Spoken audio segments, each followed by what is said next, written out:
Je tiens à remercier les laboratoires Novo Nordisk qui ont sponsorisé cette réunion et qui ont donc initié cette réunion.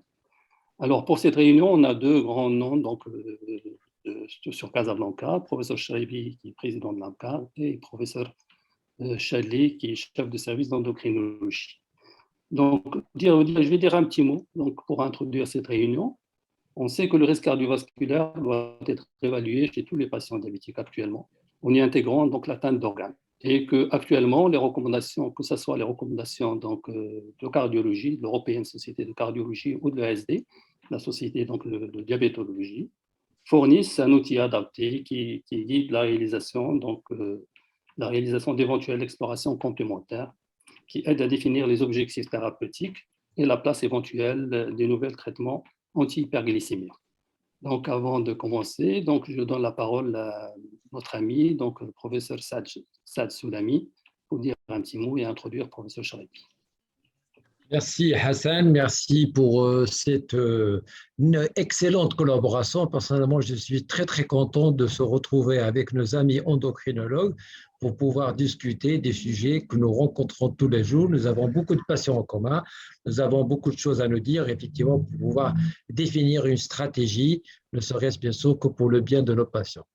Alors, je ne vais pas trop tarder avec tout ce que tu as dit, donc je vais tout de suite donner la parole au professeur Saïd Charibi, que je vais introduire en disant que Saïd Charibi est le président de l'Association marocaine de cardiologie, un excellent et un brillant cardiologue que personnellement j'ai vu grandir et il est devenu un très grand professeur de cardiologie actuellement. Donc Saïd, à toi la parole pour nous dire le point de vue du cardiologue, comment tu vois toi la gestion du risque cardiovasculaire chez le patient, chez la gestion du patient diabétique qui a un très gros risque cardiovasculaire. Tout cela, bien sûr, à la lumière des nouvelles recommandations. Je te cède la parole tout de suite. Merci beaucoup, Saad, pour ces gentils mots. Merci à Si Hassan Al-Roumari. Merci beaucoup à l'ADEC, à l'Association des diabétologues et des endocrinologues de Casablanca, qui ont bien voulu accepter, bien sûr, de collaborer avec nous et d'organiser un petit peu de façon conjointe ce webinaire qui a l'air d'être très, très prometteur, j'espère, Inch'Allah. Je voudrais aussi remercier les laboratoires Novo Nordisk pour leur participation et leur soutien à ce webinaire.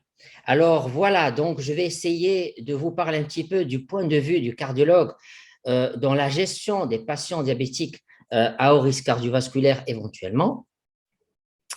Voilà, pour cela, donc j'ai été obligé de voir un petit peu toutes les recommandations. Et là, vous voyez, à partir de 2017 jusqu'à 2021, donc il y a beaucoup de recommandations de sociétés savantes, qu'elles soient européennes ou nord-américaines. Et les plus importantes, à mon sens, ce sont les recommandations de l'ADA de 2021, les recommandations de l'ESC 2021 sur la prévention du risque cardiovasculaire et aussi les recommandations 2019 sur tout ce qui est diabète et prédiabète. Alors, le diabète, c'est une véritable maladie, c'est une véritable épidémie et donc on prévoit quelque chose comme 600 millions de cas en 2045, 2 à 4 fois plus d'infarctus du myocarde et d'AVC. Donc, c'est une véritable maladie, mais c'est aussi un véritable facteur de risque qui est puissant et indépendant de maladies cardiovasculaires. Il augmente le risque d'insuffisance cardiaque et aussi de maladies rénales chroniques, 3 fois plus de mortalité. Voilà, donc 1,5 million de décès chaque année pratiquement. Et la cerise sur le gâteau, c'est que le diabétique, il perd un petit peu quelque chose comme 4 à 8 ans en termes d'espérance de vie. Voilà ce que je disais tout à l'heure, 2 fois plus de maladies coronaires, 2 fois plus d'accidents vasculaires cérébraux, 2 fois plus de décès d'origine vasculaire. Le diabète, comme j'ai dit, c'est un véritable facteur de risque et puissant indépendant, mais il n'est jamais tout seul, donc il n'opère jamais tout seul. Souvent, il est associé à d'autres facteurs de risque, bien entendu, qui vont eux aussi augmenter ce risque cardiovasculaire.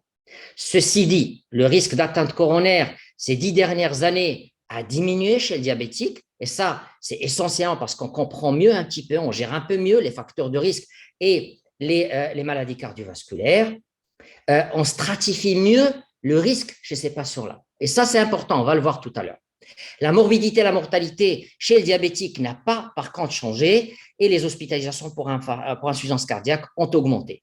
Tout ceci fait que on est obligé d'adopter une stratégie, avant qu'elle soit thérapeutique, une stratégie d'évaluation du risque chez le patient diabétique, parce que tous les diabétiques ne sont pas les mêmes, n'ont pas tous le même risque. Et deuxièmement, il faut absolument adopter une stratégie thérapeutique pour cette population tout à fait ciblée. Alors, avant de commencer, parce qu'on va parler du risque cardiovasculaire, quelques définitions sont très importantes. Elle achète les définitions parce que tout simplement, les recommandations, elles en parlent, ils parlent de ça. Et donc, ils utilisent un petit peu des termes. Nous, en tant que cardiologue, en tant qu'endocrinologue, on est obligé de connaître ces termes. Quand on parle d'ASCVD, c'est-à-dire de maladie cardiovasculaire athéromateuse, c'est-à-dire qu'il y a de l'athérome.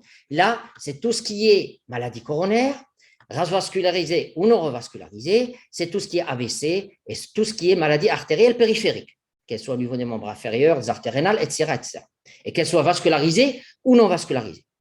Maintenant, les maladies cardiovasculaires, en général, ça regroupe deux choses. Ce qu'on vient de dire tout à l'heure, coronaire, AVC et maladie périphérique, mais aussi l'insuffisance cardiaque.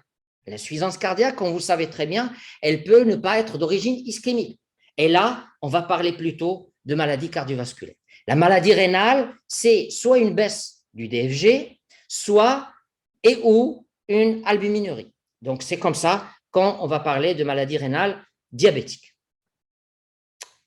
Alors, quelles sont les particularités de l'atteinte coronaire chez le diabétique? L'atteinte coronaire est souvent, donc il présente des symptômes qui sont atypiques, ils ont des atteintes multifocales, c'est souvent des tritronculaires sévères, avec un lit d'aval qui n'est pas bon du tout. Ils ont des lésions qui sont calcifiées, difficiles parfois à dilater, des lésions distales, bref, c'est des lésions qui sont un peu complexes.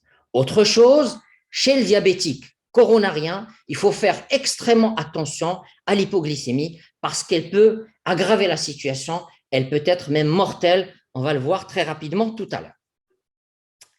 Alors, l'insuffisance cardiaque, parce que nous avons avec nous nos amis endocrinologues, et donc on doit un petit peu avoir un langage commun. L'insuffisance cardiaque à fraction d'éjection réduite, c'est moins de 40%. Après à fraction d'éjection préservée, au-delà de 50, et entre 40 et 50, c'est une insuffisance cardiaque à fraction d'éjection légèrement réduite. L'insuffisance cardiaque, c'est très fréquent chez le diabétique, c'est la prévalence de l'insuffisance cardiaque à fraction d'éjection réduite est la plus importante, de l'ordre de 50%, et le pronostic de la fraction d'éjection réduite est plus péjoratif que celui de la fraction d'éjection légèrement réduite, que celui de la fraction d'éjection préservée. Le diabète et l'insuffisance cardiaque, donc souvent il y a de l'ischémie et de l'hypertension artérielle, donc souvent, mais il n'y a pas que ça, il y a d'autres facteurs de risque souvent chez le patient qui ont une insuffisance cardiaque. Quand on est diabétique, donc 10 à 15% sont en insuffisance cardiaque, et quand on est en insuffisance cardiaque, 40% des patients sont diabétiques. Donc, presque la moitié des insuffisants cardiaques sont des diabétiques. Alors, les mécanismes de l'insuffisance cardiaque, c'est souvent soit l'atteinte microvasculaire, soit des anomalies du métabolisme myocardique, soit l'hyperinsulinémie, l'insulinorésistance, la fibrose myocardique et l'inflammation chronique. Ça a été documenté, les endocrinologues, ils le savent mieux que nous. Le diabète, c'est un état inflammatoire qui peut être chronique. Et donc ça peut engendrer des lésions qui peuvent être vasculaires ou parfois myocardiques. L'atteinte des organes cibles, ça aussi, c'est des définitions donc, qui sont très précises. L'atteinte des organes cibles, c'est-à-dire qu'on a soit l'atteinte rénale, protéinurie ou DFG, soit une atteinte rétinienne sévère, soit une atteinte du cœur sous forme d'HVG, soit des atteintes, mais qui sont encore asymptomatiques. C'est-à-dire lorsqu'on a une plaque carotidienne ou coronarienne au niveau des membres inférieurs, par exemple, mais qui sont asymptomatiques, qu'on a découvert soit par un test d'ischémie, soit par un échodoppler vasculaire, soit par éventuellement un index cheville-bras. Le score calcique, c'est très important aussi pour détecter des atteintes des organes cibles. Et l'index cheville-bras, donc on en a parlé, et l'ischémie silencieuse. On va revenir très rapidement tout à l'heure pour voir quels sont les patients diabétiques, parce qu'on est dans le diabète, quels sont ces patients diabétiques qu'on va screener pour l'ischémie silencieuse. Alors, les autres facteurs de risque, je ne vous apprends rien du tout, mais j'aimerais bien vous montrer un petit peu que le diabétique, c'est spécial et qu'il a des facteurs de risque qui sont spécifiques à lui. Regardez par exemple un diabète de longue durée, de plus de 20 ans. C'est un facteur de risque péjoratif. Un diabète qui est mal équilibré. Donc, lorsqu'on a une HbA1c qui est élevée et qui est non contrôlée et qui dure dans le temps, c'est un élément de mauvais pronostic. Les épisodes d'hypoglycémie, c'est aussi attaché au diabète, c'est très important. La stéatose hépatique, c'est un facteur de risque. La dysfonction érectile, et j'en passe. Les troponines et les BNP sont des facteurs de risque qui sont mineurs. Donc, ils n'apportent pas grand-chose en termes de pronostic chez ces patients. Alors, comment agit un petit peu le diabète sur le risque cardiovasculaire et les complications cardiovasculaires? Par l'insulinórésistance, l'hyperglycémie et les autres facteurs, bien entendu, ça entraîne un stress oxydatif, une diminution du NO et donc une vasoconstriction. On a une dysfonction endothéliale, on a une activation plaquettaire, etc. Qu'est-ce qui arrive quand on a une dysfonction endothéliale chez le diabétique? Donc, il y a un passage des LDL à travers cette barrière. Normalement, ils ne devraient pas passer. Donc, ils sont ingérés par les macrophages, par les cellules spumeuses, et c'est le primo movens de la plaque d'athérome. Cette plaque d'athérome qui va commencer à se constituer avec une chape fibreuse ou avec un cœur lipidique, et puis pour une raison ou pour une autre, il y a une cassure, et c'est là où va intervenir un petit peu l'agrégation plaquettaire et les phénomènes de thrombose. Les épisodes d'hypoglycémie, je ne peux pas ne pas en parler parce que ça intéresse le diabétique et ça intéresse le risque cardiovasculaire. Les épisodes d'hypoglycémie, ça augmente le risque d'événements cardiovasculaires et de mortalité. Leur mécanisme n'est pas très connu, mais très probablement il passe par des phénomènes pro-inflammatoires et une réduction de la vasodilatation. Et nous, en tant que cardiologues et les endocrinologues, doivent absolument faire très attention chez les patients qui ont déjà une maladie cardiovasculaire avancée. Les malades qui ont une maladie cardiovasculaire avancée et qui sont entre autres sous insuline ou sous autres médicaments hypoglycémiants, il faut faire très très attention parce que c'est ce genre de patients-là qu'on a une augmentation du risque d'ischémie et d'arythmie et donc de mortalité. Alors voilà, donc c'était une introduction, mais c'était une introduction qu'il fallait absolument faire chez le diabétique pour être d'accord sur les termes qu'on va utiliser par la suite. L'utilisation, après, il faut, quand on est devant un diabétique, qu'on soit endocrinologue ou qu'on soit cardiologue, il faut absolument évaluer le niveau de risque cardiovasculaire. Et cette évaluation du niveau de risque cardiovasculaire, elle est très, très importante. C'est une étape cruciale. Actuellement, en 2022, on n'a plus le droit de traiter les diabétiques tous de la même manière. On n'a plus le droit de les prendre en charge de la même manière parce qu'ils n'ont pas tous le même niveau de risque. Alors, vous voyez que leur niveau de risque, un diabétique, son niveau de risque, il commence par un risque modéré. Il ne commence pas par un risque faible. Le fait des diabétiques, c'est un risque modéré. Alors, modéré, qu'est-ce que ça veut dire? Ça veut dire que c'est quelqu'un qui a un diabète mais de moins de 10 ans, mais qui n'a jamais eu d'atteinte des organes cibles et qui n'a pas d'autres facteurs de risque et qui n'a pas d'atteinte cardiovasculaire. Le risque élevé, c'est très précis. C'est quelqu'un qui n'a pas de maladie cardiovasculaire avérée ou bien qui n'a pas d'atteinte des organes cibles sévères. Et ça, c'est important. Et qui n'a pas les critères d'un risque modéré. Qu'est-ce que ça veut dire ça? Ça veut dire tout simplement qu'il a un diabète qui dure depuis plus de 10 ans, qu'il a des éléments de la famille qui ont une maladie cardiaque prématurée, c'est quelqu'un qui a d'autres facteurs de risque, un contrôle diabétique qui est mauvais, du lipide, il fume, il a de l'hypertension artérielle, il a une albuminurie qui est entre 30 et 300, et je précise, le risque élevé, c'est entre 30 et 300. Quand on est au-delà de 300, c'est une macroprotéinurie, c'est-à-dire que le patient il passe dans cette rubrique, c'est-à-dire dans la rubrique du patient à risque très élevé. Ça peut être une rétinopathie, d'accord, une dysfonction érectile, bref, quelqu'un qui est sédentaire aussi, il fait partie de ce risque élevé. Et puis, bien entendu, le risque très élevé, parce que ce sont des termes qu'on va utiliser tout au long de ces présentations. Le risque très élevé, c'est lorsqu'on a un DFG qui est inférieur à 45, mais sans tenir compte de l'albuminurie. Quand on est entre 45 et 60 avec une microalbuminurie, et lorsqu'on a une macroprotéinurie au-delà de 300, vous voyez ici, ou bien lorsqu'on a une atteinte microvasculaire, 3 atteintes microvasculaires minimum, c'est-à-dire une atteinte rétinienne, une atteinte rénale et une atteinte neurologique, c'est-à-dire un neurodiabète.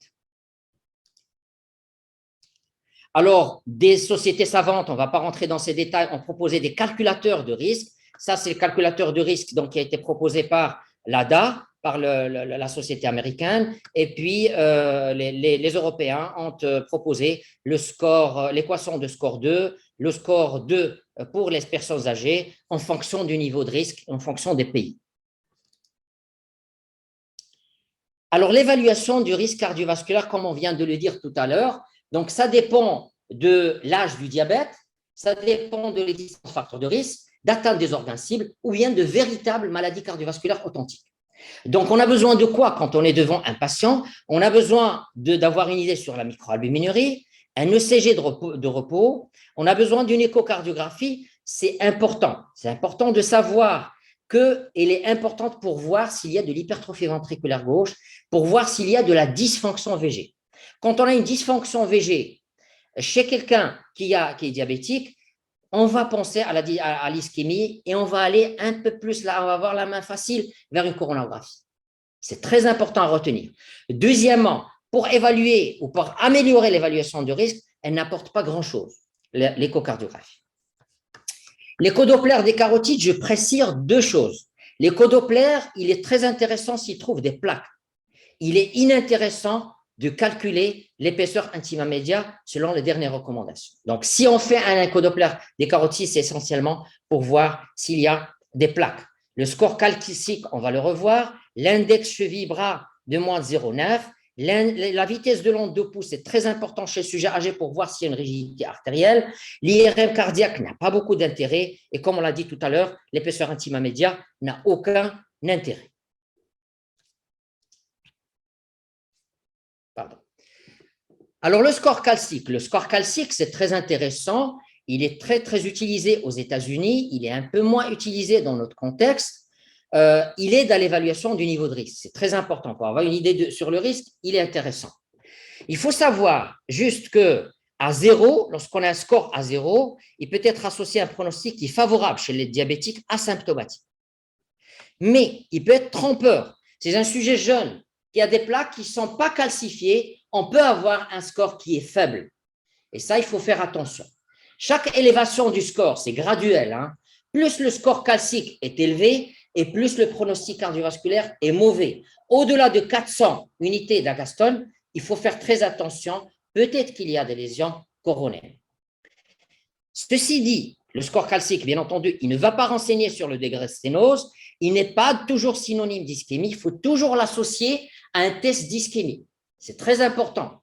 Et quand vous avez un score qui est au-delà de 400, il faut associer un test d'ischémie pour voir s'il y a des lésions qui sont parlantes. C'est extrêmement important. Je passe au coroscanner. Le coroscanner, c'est intéressant. Il est non invasif. Il permet d'avoir une idée sur le degré de sténose. Il permet de prédire d'événements cardiovasculaires. Ça a été démontré par l'étude Scott Hart qui a montré que le fait de s'aider par le coroscanner, il permet de diminuer le risque cardiovasculaire au long cours. Et puis, ce qui est parfois un petit peu, ce qui peut un petit peu nous dérouter avec le coroscanner, c'est que ça peut, parce on va l'utiliser chez des gens qui sont asymptomatiques, il peut déboucher sur des gestes de revascularisation qui ne sont pas parfois nécessaires. On sait que le patient asymptomatique ou le patient qui a un angor stable, etc., on peut le traiter par un traitement médical. Ça a été démontré aussi. Maintenant, on arrive comment screener les patients. asymptomatique. C'est ça le plus important. On est devant un patient diabétique, on a évalué son niveau de risque, modéré, élevé ou très élevé. Maintenant, chez qui je vais demander un score calcique, chez qui je vais demander un test de stress, chez qui je vais demander une coronarographie, c'est ça le plus important. Il y a la question si on veut avoir du mérite et si on veut avoir sauvé, si on veut sauver des vies de cette manière-là. Alors, ce qu'il faut savoir, c'est que toutes les recommandations sont d'accord que ce screening des patients diabétiques ne doit pas être systématique. Pourquoi? Pour 3 raisons. La première, c'est que ce sont tous pratiquement des patients qui sont à haut risque cardiovasculaire. Et ils sont tous sous traitement optimal. Et donc, souvent, on n'a pas besoin d'aller plus loin. Deuxièmement, donc, comme j'ai dit tout à l'heure, il n'y a pas de différence significative prouvée entre un traitement médical et une stratégie invasive chez ces patients. Et puis, ce que j'ai découvert en lisant un petit peu sur ce sujet, c'est que l'ischémie silencieuse peut être réversible. Il y a des cas, des patients qu'on a bilantés aujourd'hui, ils ont de l'ischémie silencieuse, par exemple, par une écho de stress ou bien une IRM de stress, et puis 3 ans plus tard, le test, il est négativé. Donc, il est négatif. Donc, c'est pour ça que les tests ne doivent pas être, et le screening ne doit pas être systématique.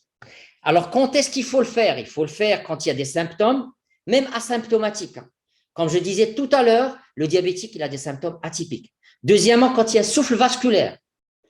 Donc, c'est au niveau carotidien, au niveau des membres inférieurs, au niveau abdominal, etc.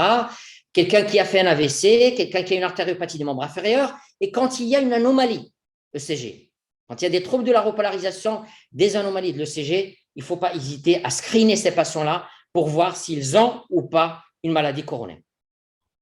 Il y a aussi le sujet âgé, il est à risque. Le diabète ancien, les patients qui ont beaucoup de facteurs de risque et les patients qui ont une atteinte des organes cibles. Ça veut dire quoi? On rejoint les patients qui sont à très haut risque cardiovasculaire.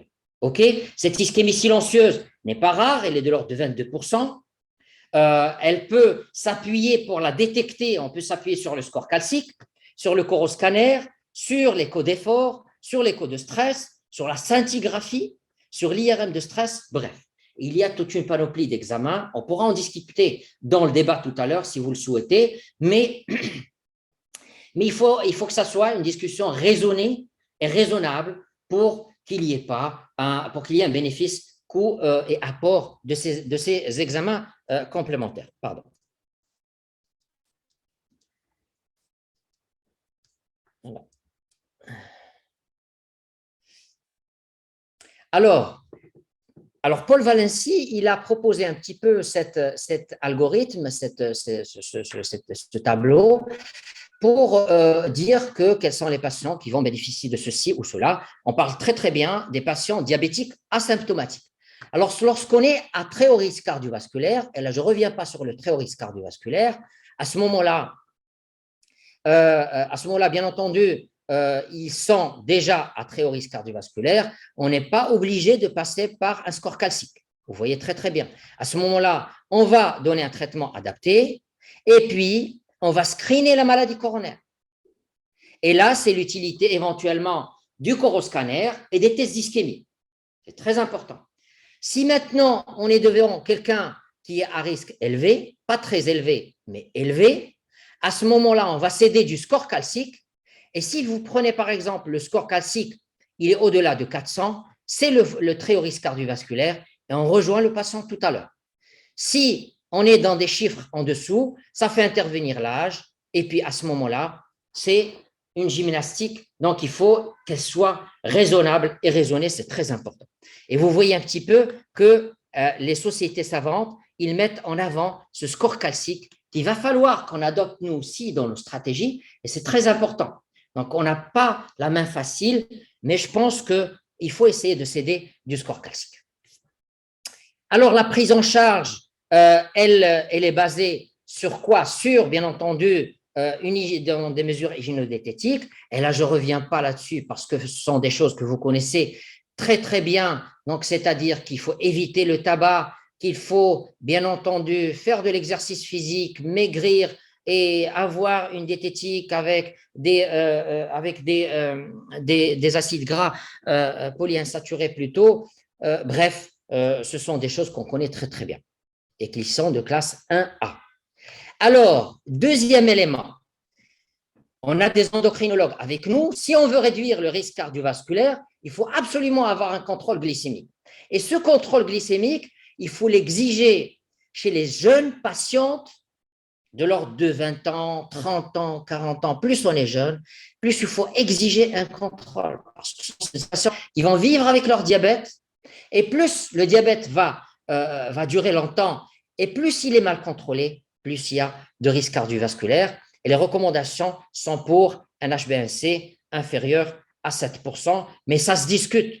Ça se discute. Chez les patients qui sont fragiles, qui ont déjà des maladies cardiovasculaires très avancées, d'accord, des comorbidités, je pense qu'on peut être un peu plus souple, c'est-à-dire exiger peut-être 7,5, 8. Je parle un petit peu sous contrôle de nos amis endocrinologues. L'hypertension artérielle chez le diabétique, donc il faut exiger un objectif thérapeutique à moins 130, mais pas en deçà de 120 parce qu'il y a la courbe en J, on risque d'aggraver les lésions coronaires éventuellement. La diastolique aussi, moins de 80, mais pas moins de 70. Et chez le sujet âgé, une pression systolique entre 130 et 140. Et là, on va privilégier, comme vous le savez très très bien, les bloqueurs du système rénine-angiotensine avec soit un inhibiteur calcique, soit un diurétique. Mais il ne faut pas se leurrer. Chez le diabétique, surtout quand il y a une atteinte rénale, et ça tout le monde le sait, on a besoin le plus souvent de 2, 3, voire 4 médicaments pour arriver aux objectifs thérapeutiques chez ces patients. Les objectifs lipidiques, je vais dire juste un petit mot, c'est que les statines sont la pierre angulaire du traitement chez ces patients-là. Il faut toujours essayer de donner des statines puissantes. Comme vous le savez très bien, il y a les statines de puissance élevée, de puissance intermédiaire et de puissance faible. Là, il faut exiger la torvastatine ou bien la rosuvastatine à des doses élevées, bien sûr, tolérables. Si ça ne marche pas ou s'il y a une intolérance ou si on n'atteint pas les objectifs, à ce moment-là, il ne faut pas hésiter à utiliser les itimib ou bien les anti-PCSK9. Quand on est devant un patient à très haut risque cardiovasculaire, il faut exiger un LDL à moins de 0,55 grammes par litre. C'est le sujet âgé, c'est une population à part. S'il était déjà sous statine, et vous le voyez pour la première fois, il ne faut pas arrêter son traitement. Si vous le voyez pour la première fois et que vous découvrez chez lui un risque élevé et un diabète, etc., il faut initier les statines, peut-être à des doses faibles, mais il faut tenir compte de la balance risque-bénéfice. C'est extrêmement important chez le sujet âgé. L'aspirine, pour la prévention secondaire, personne ne discute de cela, que ce soit chez le diabétique ou chez le non-diabétique, c'est une indication formelle. Maintenant, chez les patients en prévention primaire, c'est-à-dire qui n'ont jamais fait d'accident cardiovasculaire ou cérébrovasculaire, on peut donner de l'aspirine à condition que ce soit un patient à très haut risque cardiovasculaire et deuxièmement, à condition que ce soit un patient à faible risque hémorragique. Et il faut discuter, les gens insistent sur cela, il faut discuter avec le patient, c'est important. Une seule indication où on donne l'aspirine avec le rivaroxaban à l'encours, c'est chez les patients qui sont coronariens à risque très élevé. Alors maintenant, les traitements anti-hyperglycémiants de dernière génération, je vais juste vous montrer un petit peu ce que disent les recommandations. Lorsqu'on est devant un diabétique avec une ASCVD, retenez, souvenez-vous, c'est la maladie coronaire, la maladie vasculaire cérébrale ou bien la maladie artérielle périphérique. Là, on donne soit un inhibiteur SGLT2 ou bien on donne un analogue de GLP1. Lorsqu'on est devant une atteinte des organes cibles, et on a dit tout à l'heure quelles sont les atteintes des organes cibles, encore une fois, c'est SGLT2 ou GLP1. Quand on est devant une maladie rénale, c'est SGLT2. Les analogues du GLP1 ont montré un bénéfice sur l'atteinte rénale, mais c'est un bénéfice qui est modeste. On va y revenir très, très rapidement. Quand on est devant une insuffisance cardiaque à fraction d'éjection réduite, c'est les inhibiteurs des GLT2. Là, il n'y a pas de discussion. Alors, en termes, lorsque le patient a une atteinte athéromateuse, il y a plusieurs études qui ont montré l'utilité des inhibiteurs de SGLT2, moins de 14% des critères composites. Critères composites, ça veut dire maladie coronaire, AVC et décès cardiovasculaires. Moins 32% de toute cause mortalité, moins 38% des décès cardiovasculaires, moins 44% d'atteinte rénale, un effet modeste des inhibiteurs des SGLT2 sur la survenue d'infarctus et des AVC. Ça a été démontré, donc ils n'ont pas beaucoup d'effets. C'est pour ça que par la suite, on a scindé un petit peu GLP1 lorsqu'il y a de l'athérosclérose SGLT2 lorsqu'il y a une insuffisance cardiaque et GLP1 lorsqu'il y a une maladie athéromateuse. Moins 30% des hospitalisations pour une insuffisance cardiaque. La chose qui est très intéressante, c'est que ces chiffres ont été obtenus indépendamment du niveau de contrôle du diabète, d'HbA1c, et en dehors de toute prescription ou non auparavant de la metformine. Alors, l'insuffisance cardiaque d'APA-HF, vous la connaissez très très bien, donc elle a retranscrit un petit peu ses effets sur la mortalité, sur le nombre d'hospitalisations, sur la qualité de vie. Bref, c'est des études qui sont extraordinaires, qui vont changer nos pratiques. Et là, j'espère qu'on aura un bon débat tout à l'heure pour essayer d'optimiser un petit peu ce genre de thérapeutique pour nos patients. Emperor pour l'empagliflozine, dans l'insuffisance cardiaque, la même chose. Donc c'est des études qui sont solides, qui ont montré beaucoup de choses. La sotagliflozine, c'est une glyphosine qui inhibe les récepteurs 1 et 2, d'accord, et elle peut être utilisée dans l'insuffisance cardiaque, elle aussi. Elle a permis de réduire les décès cardiovasculaires et les hospitalisations. Et là, vous voyez un petit peu les recommandations de la Société européenne de cardiologie, et vous voyez que quand on a une insuffisance cardiaque, c'est inhibiteur de HDLD2, tout comme l'aldactone, tout comme les bêta-bloquants, ou tout comme les IEC ou l'ARNI. Donc, elle est en première ligne, hein, donc c'est des médicaments qui sont en première ligne pour l'insuffisance cardiaque. Alors, l'insuffisance cardiaque à fraction d'éjection réduite, encore une fois, c'est dapagliflozine et empagliflozine, avec un niveau de preuve 1A. Lorsqu'on est devant une fraction d'éjection préservée, malheureusement, il n'y a pas encore beaucoup de choses, c'est les diurétiques, d'accord, selon les dernières recommandations, mais il y a une étude récente qui vient de sortir qui s'appelle Emperor Preserved et qui a été faite avec l'empagliflozine et qui montre, sur un grand nombre de patients et qui ont tous une fraction d'éjection préservée et qui a montré une réduction du critère composite, décès cardiovasculaire, hospitalisation pour une insuffisance cardiaque et réduction des hospitalisations pour insuffisance cardiaque seule aussi. Alors, atteinte rénale et GT2, oui, ça a été démontré avec les 3 molécules, une diminution de la progression de la maladie rénale, une baisse de l'insuffisance de la maladie rénale terminale, une baisse des arrivées vers la dialyse, et là, les mécanismes, on les connaît tous, de ces médicaments-là. Alors, ce qu'il faut retenir sur les SGLT2, ce qu'il faut retenir, c'est que toutes ces molécules-là, il faut les utiliser dans la prévention. Faites attention aux termes. Prévention de l'aggravation de l'insuffisance cardiaque, prévention des décès cardiovasculaires, prévention du déclin de la fonction rénale chez les patients ayant un diabète avec maladie cardiovasculaire ou facteur de risque ou maladie rénale, c'est-à-dire c'est des patients qui sont à très haut risque cardiovasculaire. Deuxième chose, la dapagliflozine et l'empagliflozine sont recommandées dans le traitement, pas dans la prévention, dans le traitement de l'insuffisance cardiaque à fraction d'éjection réduite avec ou sans diabète. Les analogues des GLP2, c'est une classe qui est extrêmement intéressante et le suit est séduisante. Elle a montré son bénéfice chez les diabétiques avec une ASCVD établie, maladie coronarienne, cérébrale ou artérielle périphérique. Il y a 3 molécules, l'albiglutide, dulaglutide, liraglutide, réduction de 12% des MACE, des mortalités cardiovasculaires, etc., de moins 9% des IDM, moins 16% des AVC, moins 9% des insuffisances cardiaques. Ce n'est pas qu'elle a un effet neutre sur l'insuffisance cardiaque. Elle a un petit effet sur l'insuffisance cardiaque, cette classe thérapeutique, mais ils ne sont pas encore recommandés. On n'a pas encore atteint le seuil de significativité de cette classe thérapeutique et moins 17% de critères composites d'atteinte rénale. Mais là encore, c'est un effet qui est modeste sur l'atteinte rénale.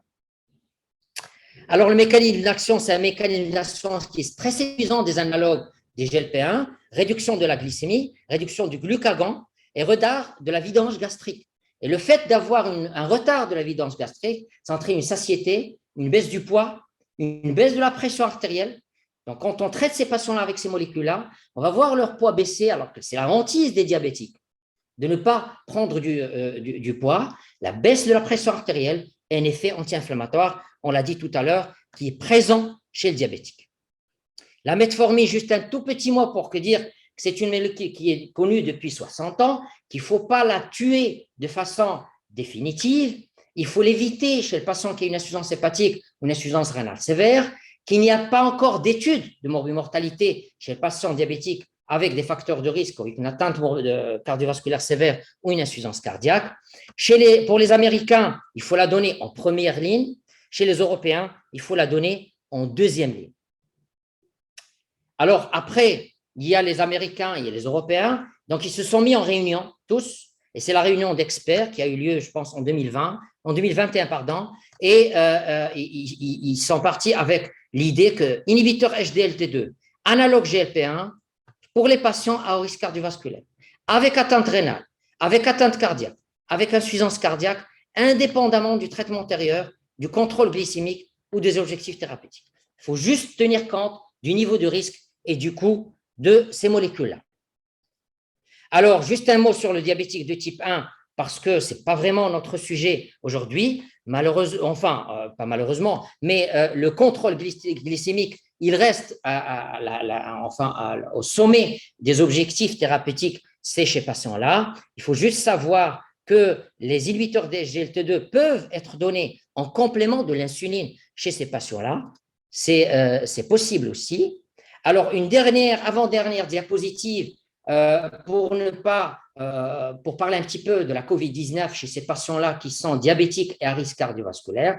Il faut savoir que la COVID peut précipiter l'infarctus, la myocardite, l'insuffisance cardiaque, l'arythmie et l'insuffisance rénale, qu'il y a une infection directe de l'endothélium, c'est ce qu'on appelle une endothéléite par le virus, que le pronostic est mauvais dans ces cas-là, que les complications thromboemboliques sont plus fréquentes lorsqu'il s'agit d'un patient diabétique, que toutes les molécules pratiquement augmentent les récepteurs ACE2, ces récepteurs qui existent dans les cellules qui vont réceptionner le virus, qui va rentrer dans le corps. Mais même avec cette hypothèse-là, ce n'est pas prouvé que ces molécules-là aggraveraient l'infection par le SARS-CoV-2. Donc, il faut peut-être privilégier l'insuline, les inhibiteurs de la DPP4 et les analogues de la GLP1. Il faut éviter les stéroïdes en période de Covid chez le diabétique, dans la mesure du possible, bien entendu. Il ne faut pas arrêter les IEC, les ARA2, les statines, et il faut essayer d'anticoaguler chez ces patients-là, bien sûr, quand l'indication se présente. En conclusion, le risque cardiovasculaire doit être systématiquement évalué chez ces patients-là. Il ne suffit pas de traiter le diabétique, il ne faut pas traiter l'hypertension, il ne faut pas traiter les patients de façon un petit peu monotone. Donc, il faut évaluer leur niveau de risque de façon précise. En cas de risque très élevé, c'est analogue GLP1 ou inhibiteur SGLT2, indépendamment du contrôle glycémique. La place actuellement au contrôle des événements cardiovasculaires plutôt que du contrôle glycémique. En 2022, c'est la règle maintenant. Les explorations à la recherche d'ischémie silencieuse ne doivent pas être systématiques. Et bien sûr, il faut que ça soit ciblé chez les patients qui sont à très haut risque. Et enfin, je ne sais pas pourquoi j'ai perdu. Vous m'entendez? Oui, oui.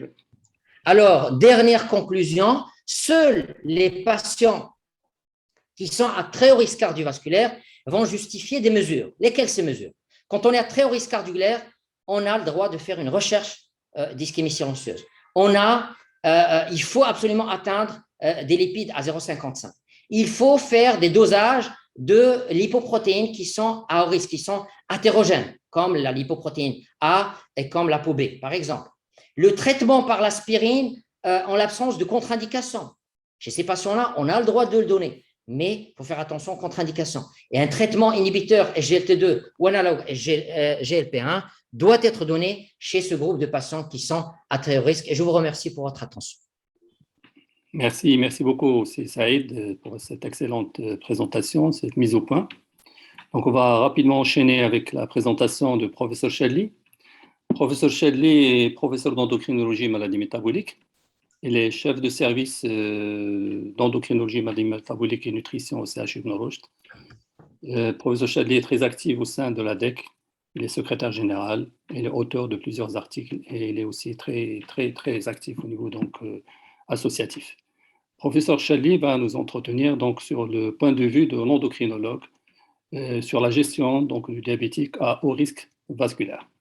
À toi la parole, Asma.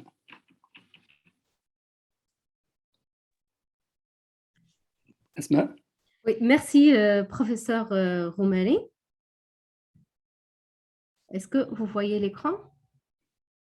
Oui, c'est bon. Oui, vous voyez l'écran. Donc, merci pour cette première collaboration entre l'Amicale des endocrinologues de Casa et l'Association marocaine de cardiologie, que je remercie au nom de leur président, le professeur Shraibi et le professeur Roumari. Et c'est un grand plaisir d'avoir parmi nous notre maître, le professeur Soulami. Donc, vous m'avez demandé de parler de la gestion du patient diabétique à haut risque cardiovasculaire. Quoi de neuf à la lumière des nouvelles recommandations autour d'un cas clinique? Je remercie aussi les laboratoires Novo Nordisk pour avoir sponsorisé cette assise. Donc, j'ai pris comme exemple un patient, un exemple de patient qu'on voit chaque jour à la consultation de d'endocrinologie et de cardiologie. Donc, c'est M. Samir, 56 ans, comptable, diabétique de type 2 depuis 6 ans. Il est traité par metformine 2 grammes par jour depuis 5 ans. Donc, une année, la première année, c'était juste des mesures hygiéno-diététiques. Il a un déséquilibre glycémique puisque l'hémoglobine glyquée est à 8,1% avec la glycémie à jeun à 1,80 g. Donc, il a comme facteur de risque cardiovasculaire associé une HTA contrôlée et traitée par Zartan et inhibiteur calcique.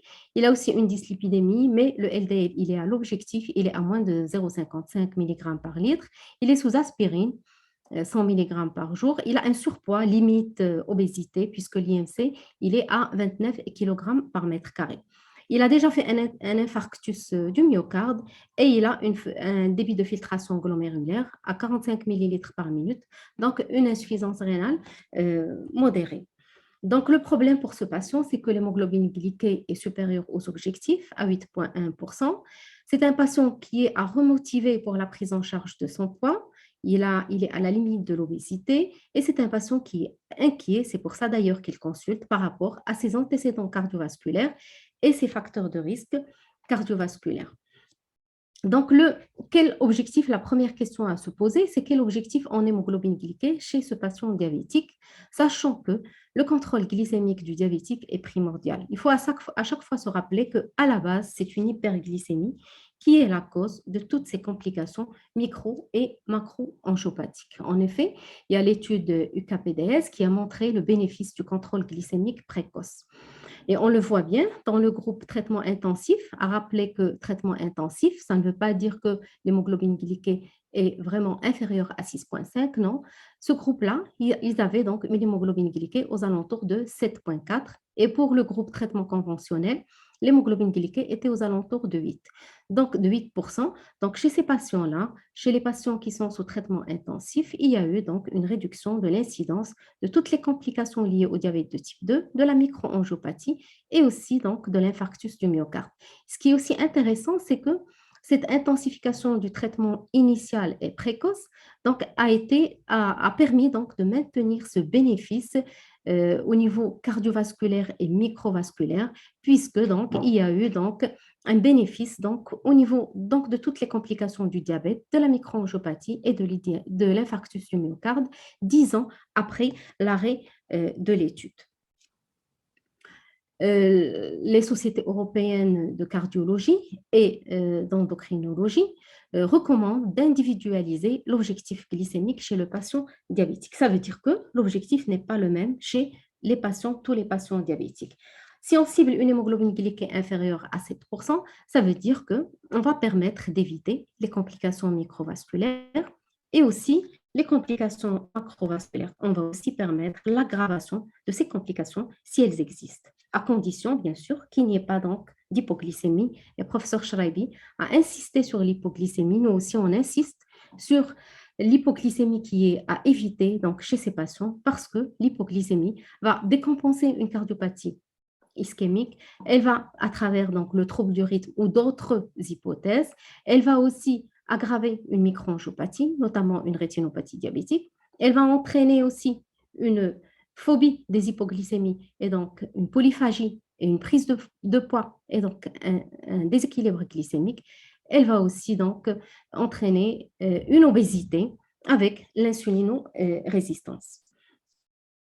L'objectif en hémoglobine glyquée, il va tenir aussi compte des comorbidités, de l'ancienneté du diabète. Et il est classique de dire, et là, si on se souvient des résultats de l'étude VADT, donc là, un diabète qui évolue depuis plus de 12 ans, donc il faut éviter de faire baisser l'hémoglobine glyquée à moins de 6,5. La présence de comorbidités cardiaques, vasculaires, rénales, et aussi, donc, il faut tenir compte de l'âge. Et comme exemple d'objectif glycémique qui va différer selon le profil du patient, là, on a deux exemples. Les patients qui ont une insuffisance rénale chronique, une maladie rénale, et la femme enceinte. Chez le patient qui a une insuffisance rénale chronique modérée, l'objectif en hémoglobine glyquée est inférieur à 7%. En cas d'insuffisance rénale sévère ou terminale, donc là, l'objectif est à moins de 8% parce que dans cette catégorie, chez cette catégorie de patients, il y a donc un risque d'hypoglycémie qui est très important. Par contre, chez la femme enceinte, une femme enceinte diabétique, avant d'envisager la grossesse, l'hémoglobine glyquée doit être inférieure à 6,5%. Et durant la grossesse, le contrôle glycémique, il est plus strict puisque l'hémoglobine glyquée, elle doit être inférieure à 6,5 et la glycémie à jeun inférieure à 0,95 g par litre et la glycémie postprandiale 2 heures après inférieure à 1,20. Donc là, l'objectif, il est variable en fonction donc du profil du malade. Et je vous rappelle que notre patient a une insuffisance rénale modérée parce qu'il a un DFG à 45 ml par minute. En fait, le bénéfice cardiovasculaire est limité du contrôle glycémique. Intensif, ça veut dire qu'on s'acharne à avoir un équilibre glycémique parfait avec une hémoglobine glyquée à 6,5. Et donc là, c'est le cas donc, des patients diabétiques qui font un infarctus du myocarde ou un AVC ou autre et qui s'acharnent à faire baisser donc, leur glycémie et leur hémoglobine glyquée. Et il y a cette méta-analyse des 4 grandes études chez le patient diabétique de type 2, Accor, Advance, LUCA-PDS et des vétérans américains. Et l'objectif de cette méta-analyse, c'est de préciser l'effet de la baisse du glucose sur les événements, la survenue des événements cardiovasculaires majeurs. Donc, il y a pratiquement 27 000 patients diabétiques de type 2 et les groupes comparés sont les groupes sous traitement intensif et le groupe sous traitement qui est moins intensif, avec un contrôle glycémique moins intensif. Et donc, le résultat, c'est que l'effet modeste, le bénéfice, il est modeste d'un équilibre glycémique parfait sur les événements cardiovasculaires majeurs, la mortalité d'origine cardiovasculaire, l'infarctus du myocarde non fatal et l'AVC non fatal, alors que sur toutes les causes de mortalité, donc il n'y a pas d'effet d'un équilibre glycémique parfait. Par contre, on augmente donc le risque d'hypoglycémie. Chez notre patient, donc, l'objectif en hémoglobine glyquée, c'est d'avoir une hémoglobine glyquée entre 6,5 et 7%, qui est valable chez la majorité des patients diabétiques. Et cette valeur-là va permettre d'éviter les complications micro- et macroangiopathiques et d'éviter leur aggravation avec bien sûr, avec une condition, c'est qu'il n'y ait pas donc de risque d'hypoglycémie. Et quand on traduit cet objectif en hémoglobine glyquée en glycémie capillaire, ça veut dire que notre patient doit avoir des glycémies à jeun inférieures à 1,30 et des glycémies postprandiales inférieures à 1,60 et la glycémie au coucher ne doit pas dépasser 1,50 g. En fait, l'hémoglobine glyquée, elle a des limites. En effet, parce qu'on parle de plus en plus de la variabilité glycémique. Un patient équilibré doit avoir ce qu'on appelle 70% des glycémies dans la cible, dans le timing range. C'est-à-dire qu'il doit avoir moins de 30% des glycémies au-delà de la cible qui est 1,80 g et moins donc d'hypoglycémie, moins de 4% donc d'hypoglycémie pendant la journée. Et c'est pour ça que lorsque des patients ont des signes d'hypoglycémie avec une hémoglobine glycée à 7%, ça veut dire qu'ils font aussi des hyperglycémies et ça veut dire qu'il faut faire un contrôle continu des glycémies. Et là, au Maroc, on dispose donc de beaucoup de moyens pour surveiller donc ces glycémies. À côté donc de l'objectif glycémique qui chez notre patient doit être inférieur ou égal à 7% et supérieur bien sûr à 6,5, il faut la stratification du risque cardiovasculaire chez ce patient.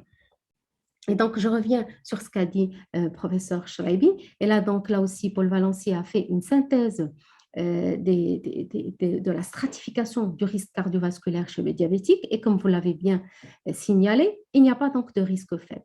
Dès qu'on est diabétique, on démarre par un risque cardiovasculaire modéré. Et là, donc, il y a une synthèse donc, de cette stratification. Le risque modéré se voit chez le sujet lorsque le sujet est jeune, c'est-à-dire un diabète de type 1 âgé de moins de 35 ans, un diabète de type 2 âgé de moins de 50 ans, avec une durée de diabète de moins de 10 ans, sans autre facteur de risque cardiovasculaire, sans atteinte d'organes. Donc, le risque élevé, lorsqu'on a une ancienneté du diabète qui est supérieure ou égale à 10 ans, et lorsqu'il y a un facteur de risque supplémentaire et sans atteinte d'organes. Donc, les facteurs de risque sont essentiellement l'âge, l'hypertension artérielle, la dyslipidémie, le tabac, l'obésité et la microalbuminurie.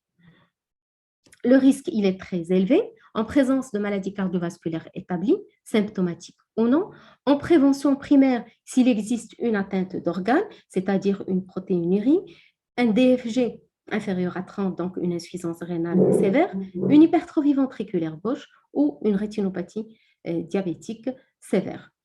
Donc là, en présence aussi de 3 facteurs de risque supplémentaires, et chez le patient diabétique de type 1, de survenue précoce, il y a plus de 20 ans. Et comme vous le constatez, donc là, c'est une classification, c'est une stratification qui souffre de certaines limites. Parce qu'on peut avoir des patients diabétiques avec une ancienneté du diabète de plus de 10 ans et avec seulement 2 facteurs de risque, comme on peut avoir un patient diabétique qui a une ancienneté de diabète de 8 ans avec 1 ou 2 facteurs de risque. Et donc là, ils sont pas. Donc là, cette classification, donc, elle a quelques limites. Mais le plus important, c'est entre le risque cardiovasculaire élevé et le risque cardiovasculaire très élevé, il y a cette atteinte d'organes. Et donc, chez cette population-là, une exploration cardiovasculaire complémentaire s'impose et des objectifs thérapeutiques plus stricts et plus exigeants. Et aussi, il y a une place importante des nouvelles thérapeutiques anti-hyperglycémiants et on n'a pas beaucoup le choix. C'est soit l'analogue du GLP-1, soit l'inhibiteur du SGLT2. Chez notre patient, donc, il est à risque très élevé étant donné l'antécédent d'un infarctus du myocarde. Et donc, on arrive à ce nouveau paradigme dans la prise en charge du patient diabétique en 2021 et qui a démarré depuis 2019, mais la prise en charge des patients diabétiques, elle se fait essentiellement avec une concertation donc du patient. L'objectif est de baisser les complications et aussi, bien sûr, tenir compte de la qualité de vie et du bien-être du malade.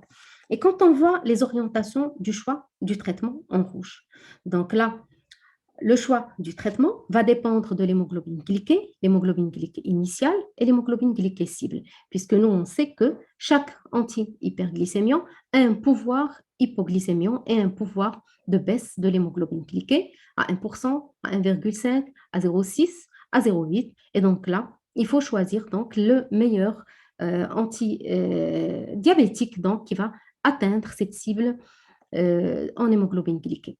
Bien sûr, il faut tenir compte du poids, il faut éviter les médicaments qui vont entraîner une prise du poids et il faut aussi donc tenir compte du risque d'hypoglycémie puisque l'hypoglycémie est grave, que ce soit sur le plan complications, que ce soit sur le plan prise en charge de la maladie. Les comorbidités aussi, l'atteinte cardiaque et rénale, la facilité bien sûr et le coût essentiellement donc pour les médicaments qui ne sont pas remboursables. Et donc la prise en charge du patient diabétique, si les objectifs du traitement du diabète sont restés donc pratiquement les mêmes à savoir la prévention des complications, l'optimisation, bien sûr, et le choix de l'antidiabétique. De l'antidiabétique est important. Et donc là, il y a l'ADA 2021 qui a donné cette classification ou cet arbre décisionnel pour la prise en charge donc, des patients diabétiques qu'on va voir donc, en détail. Et c'est ces recommandations qu'on suit dans notre pratique quotidienne. Donc, démarrer par essentiellement par la metformine et les mesures hygiéno-diététiques chez tous les patients. Et donc, pourquoi? Donc, démarrer l'hygiène de vie est indispensable, donc, ainsi que la metformine. Les modifications donc, du style de vie sont intéressantes. La perte de poids de plus de 5% est très bénéfique chez les patients diabétiques. Autrefois, on exigeait plus de 10%, puis par la suite, plus de 7%. Et là, donc, on est de moins en moins exigeant. On est donc là, une perte de plus de 5% est aussi bénéfique donc, chez les patients. Et l'alimentation méditerranéenne, basée sur de l'huile d'olive et donc des fruits à coque. Et comme vous voyez sur les recommandations donc, européennes de cardiologie et de diabétologie et l'American Diabetes Association, il n'y a pas donc de régime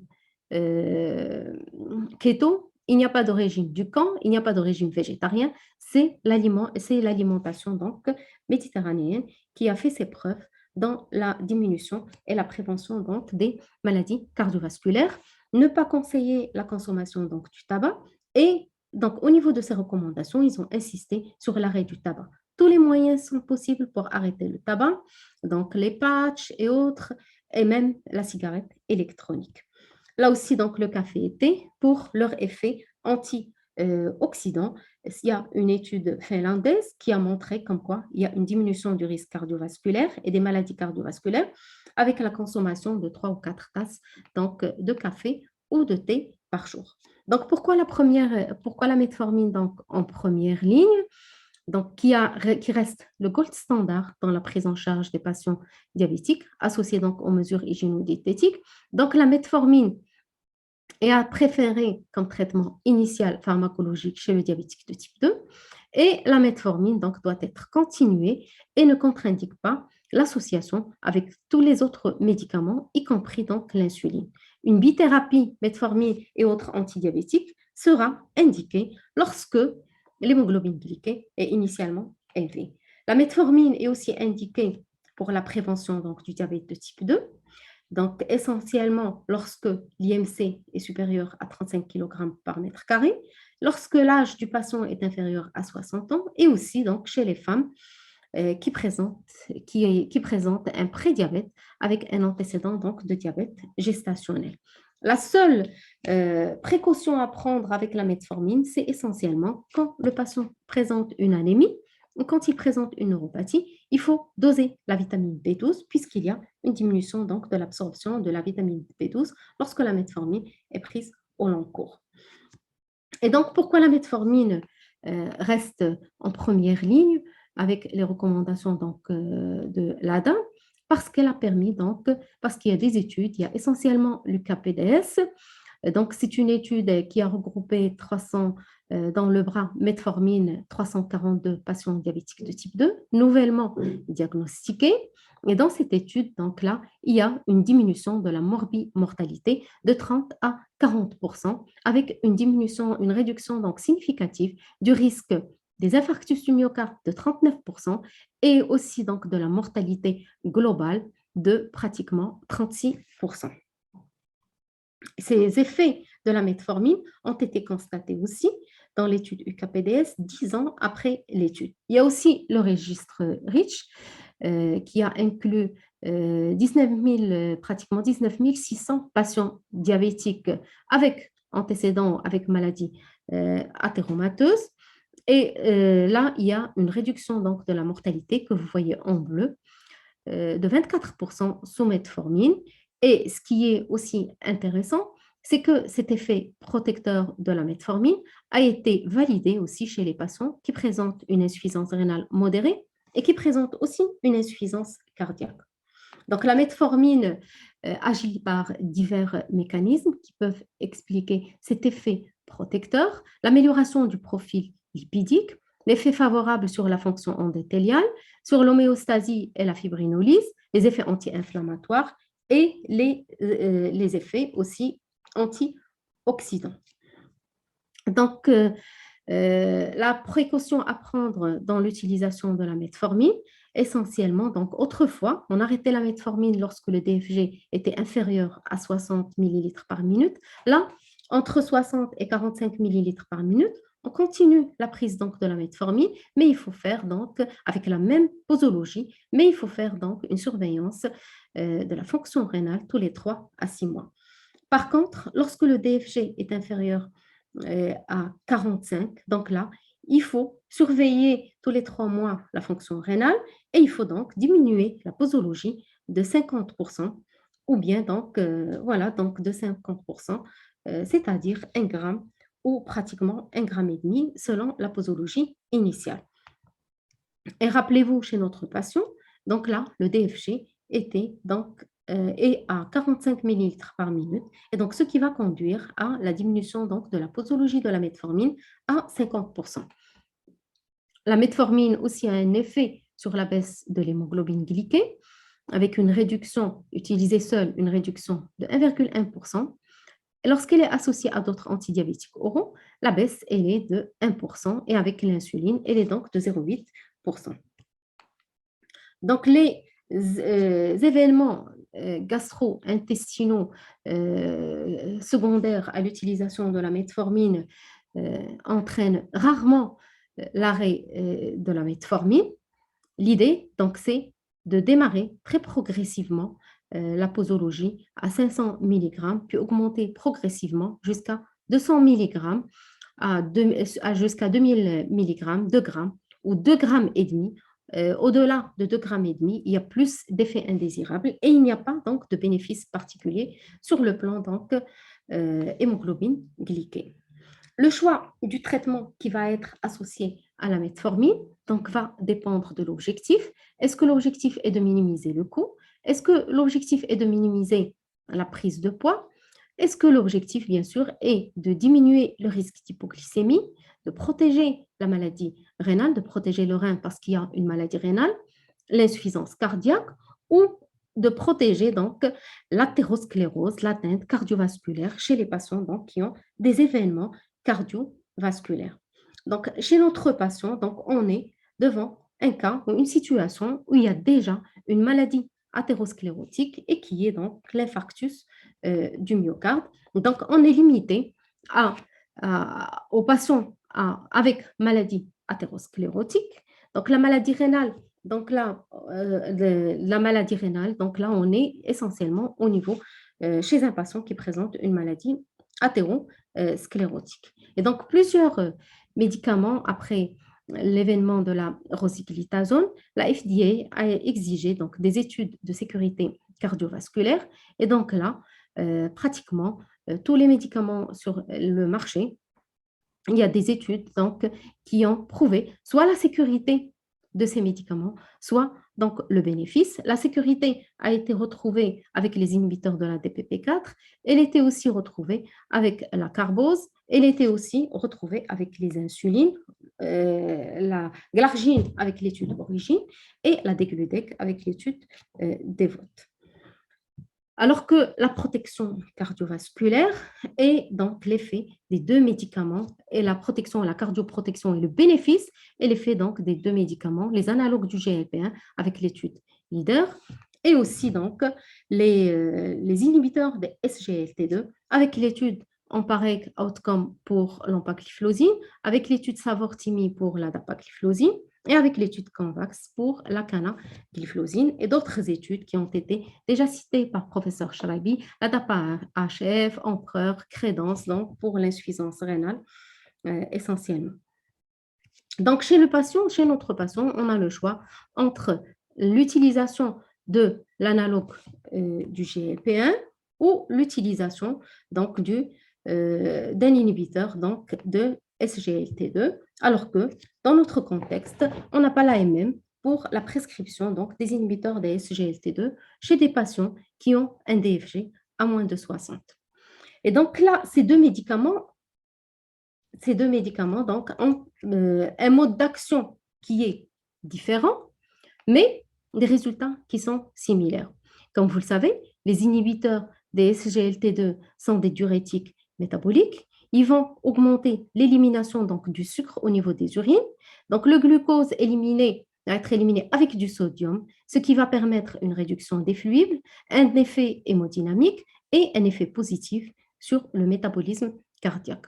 Les analogues du GLP1,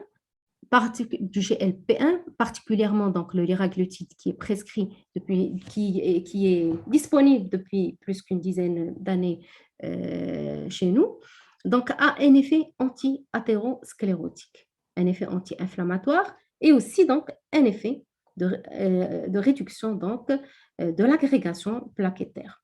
Et donc, l'analogue du GLP1 va agir sur différents organes cibles. On va commencer par le pancréas. Il va augmenter la sécrétion d'insuline. Il va aussi, par son biais, il va augmenter donc la consommation du glucose par le muscle et donc diminuer l'insulinorésistance, diminuer la production du glucose au niveau hépatique et il va aussi diminuer l'appétit et il va avoir un effet sur la vidange gastrique à tel point que le malade a cette sensation donc, de plénitude gastrique donc, et cette faim qui n'existe pas chez les patients diabétiques de type 2, elle va être encouragée, elle va être présente sous analogue du GLP1, en plus donc de l'effet cardioprotecteur. Donc, c'est un effet cardiaque et c'est aussi un effet vasculaire via des récepteurs qui sont présents au niveau de l'endocardium, de l'endocarde, au niveau aussi de l'endothélium et aussi au niveau donc du cardiomyocyte. L'effet, il est direct sur le cœur à travers les récepteurs, et comme il peut être à travers donc indirect, à travers la sécrétion donc d'insuline, et c'est un effet de désencombrement métabolique. Et là, il y a aussi une action sur tous les facteurs de risque cardiovasculaire. Il y a une natriurèse, il y a une dilatation, une diminution de la pression artérielle par une vasodilatation, un effet de diminution de satiété, anti-inflammatoire, hypoglycémie, absorption donc du glucose et antiplaquettaire.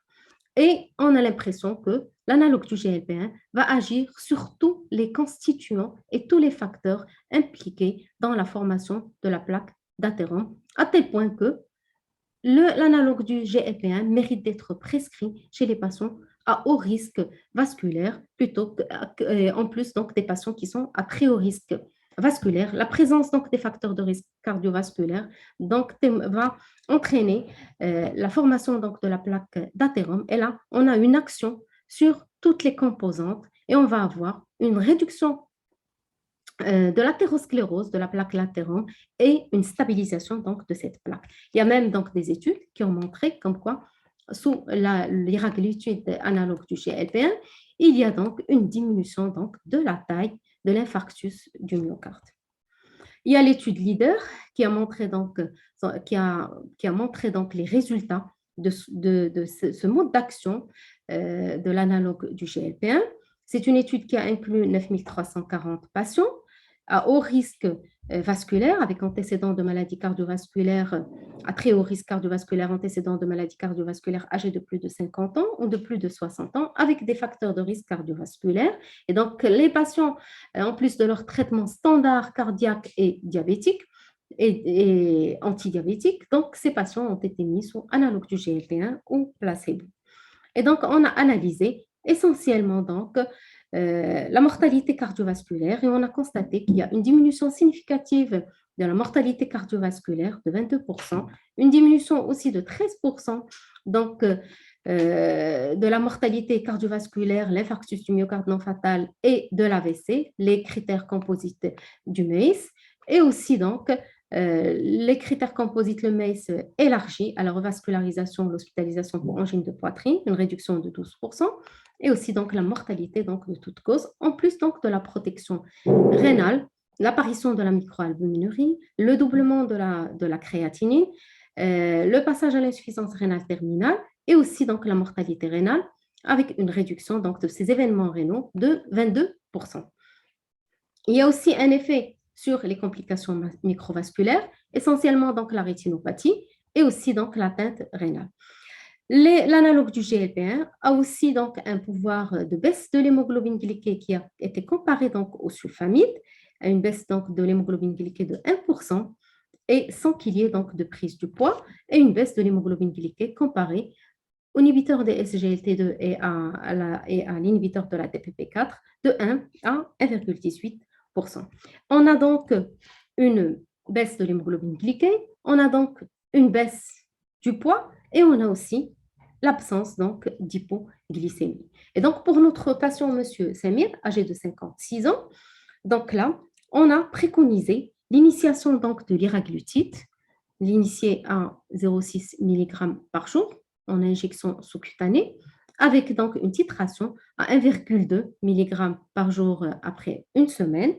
Et donc l'évolution après le liraglutide ajouté à la metformine, c'est la progression après l'initiation de liraglutide. On a eu un effet, initialement il y a eu des nausées passagers, mais par la suite une réduction de l'appétit.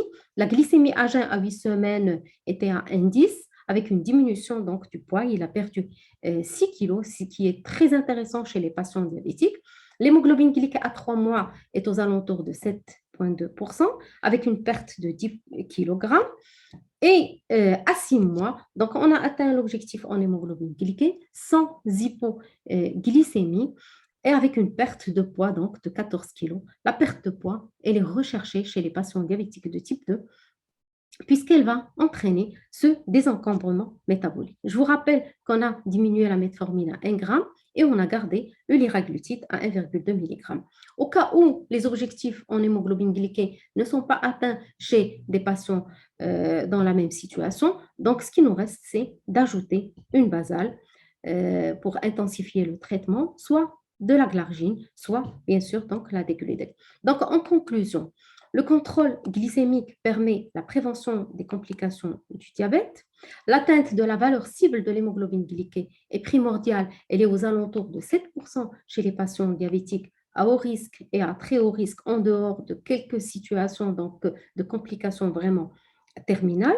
Donc, il faut à chaque fois se rappeler qu'à la base, et initialement, c'est le déséquilibre glycémique qui a entraîné toutes ces complications micro- et macro-angiopathiques et qu'un déséquilibre glycémique qui persiste va entraîner l'aggravation de ces complications et l'apparition donc d'autres complications.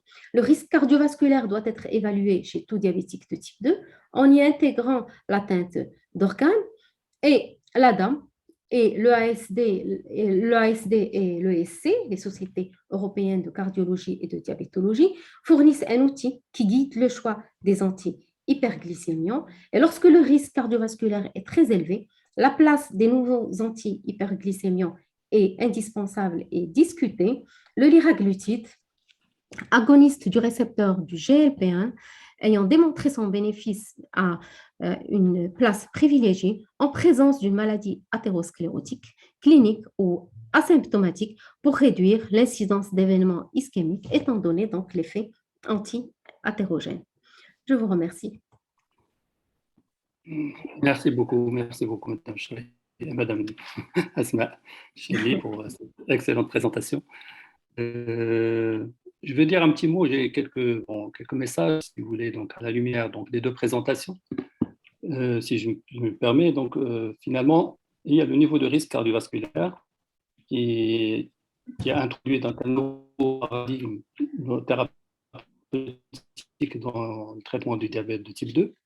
On sait qu'actuellement, que lorsque le risque est très élevé, tout particulièrement s'il existe une atteinte cardiovasculaire, même asymptomatique, la place des nouveaux traitements anti-hyperglycémiants est indiscutable, indépendamment donc, des taux d'HbA1c, et devrait être situé donc, en première intention, même si le tic vient d'être découvert ou redécouvert, comme tu as très bien dit, qu'un agoniste de récepteur de GLP-1 a démontré son bénéfice et une place privilégiée donc, dans la prévention de la maladie athérosclérotique clinique asymptomatique et pour réduire l'incidence des événements ischémiques.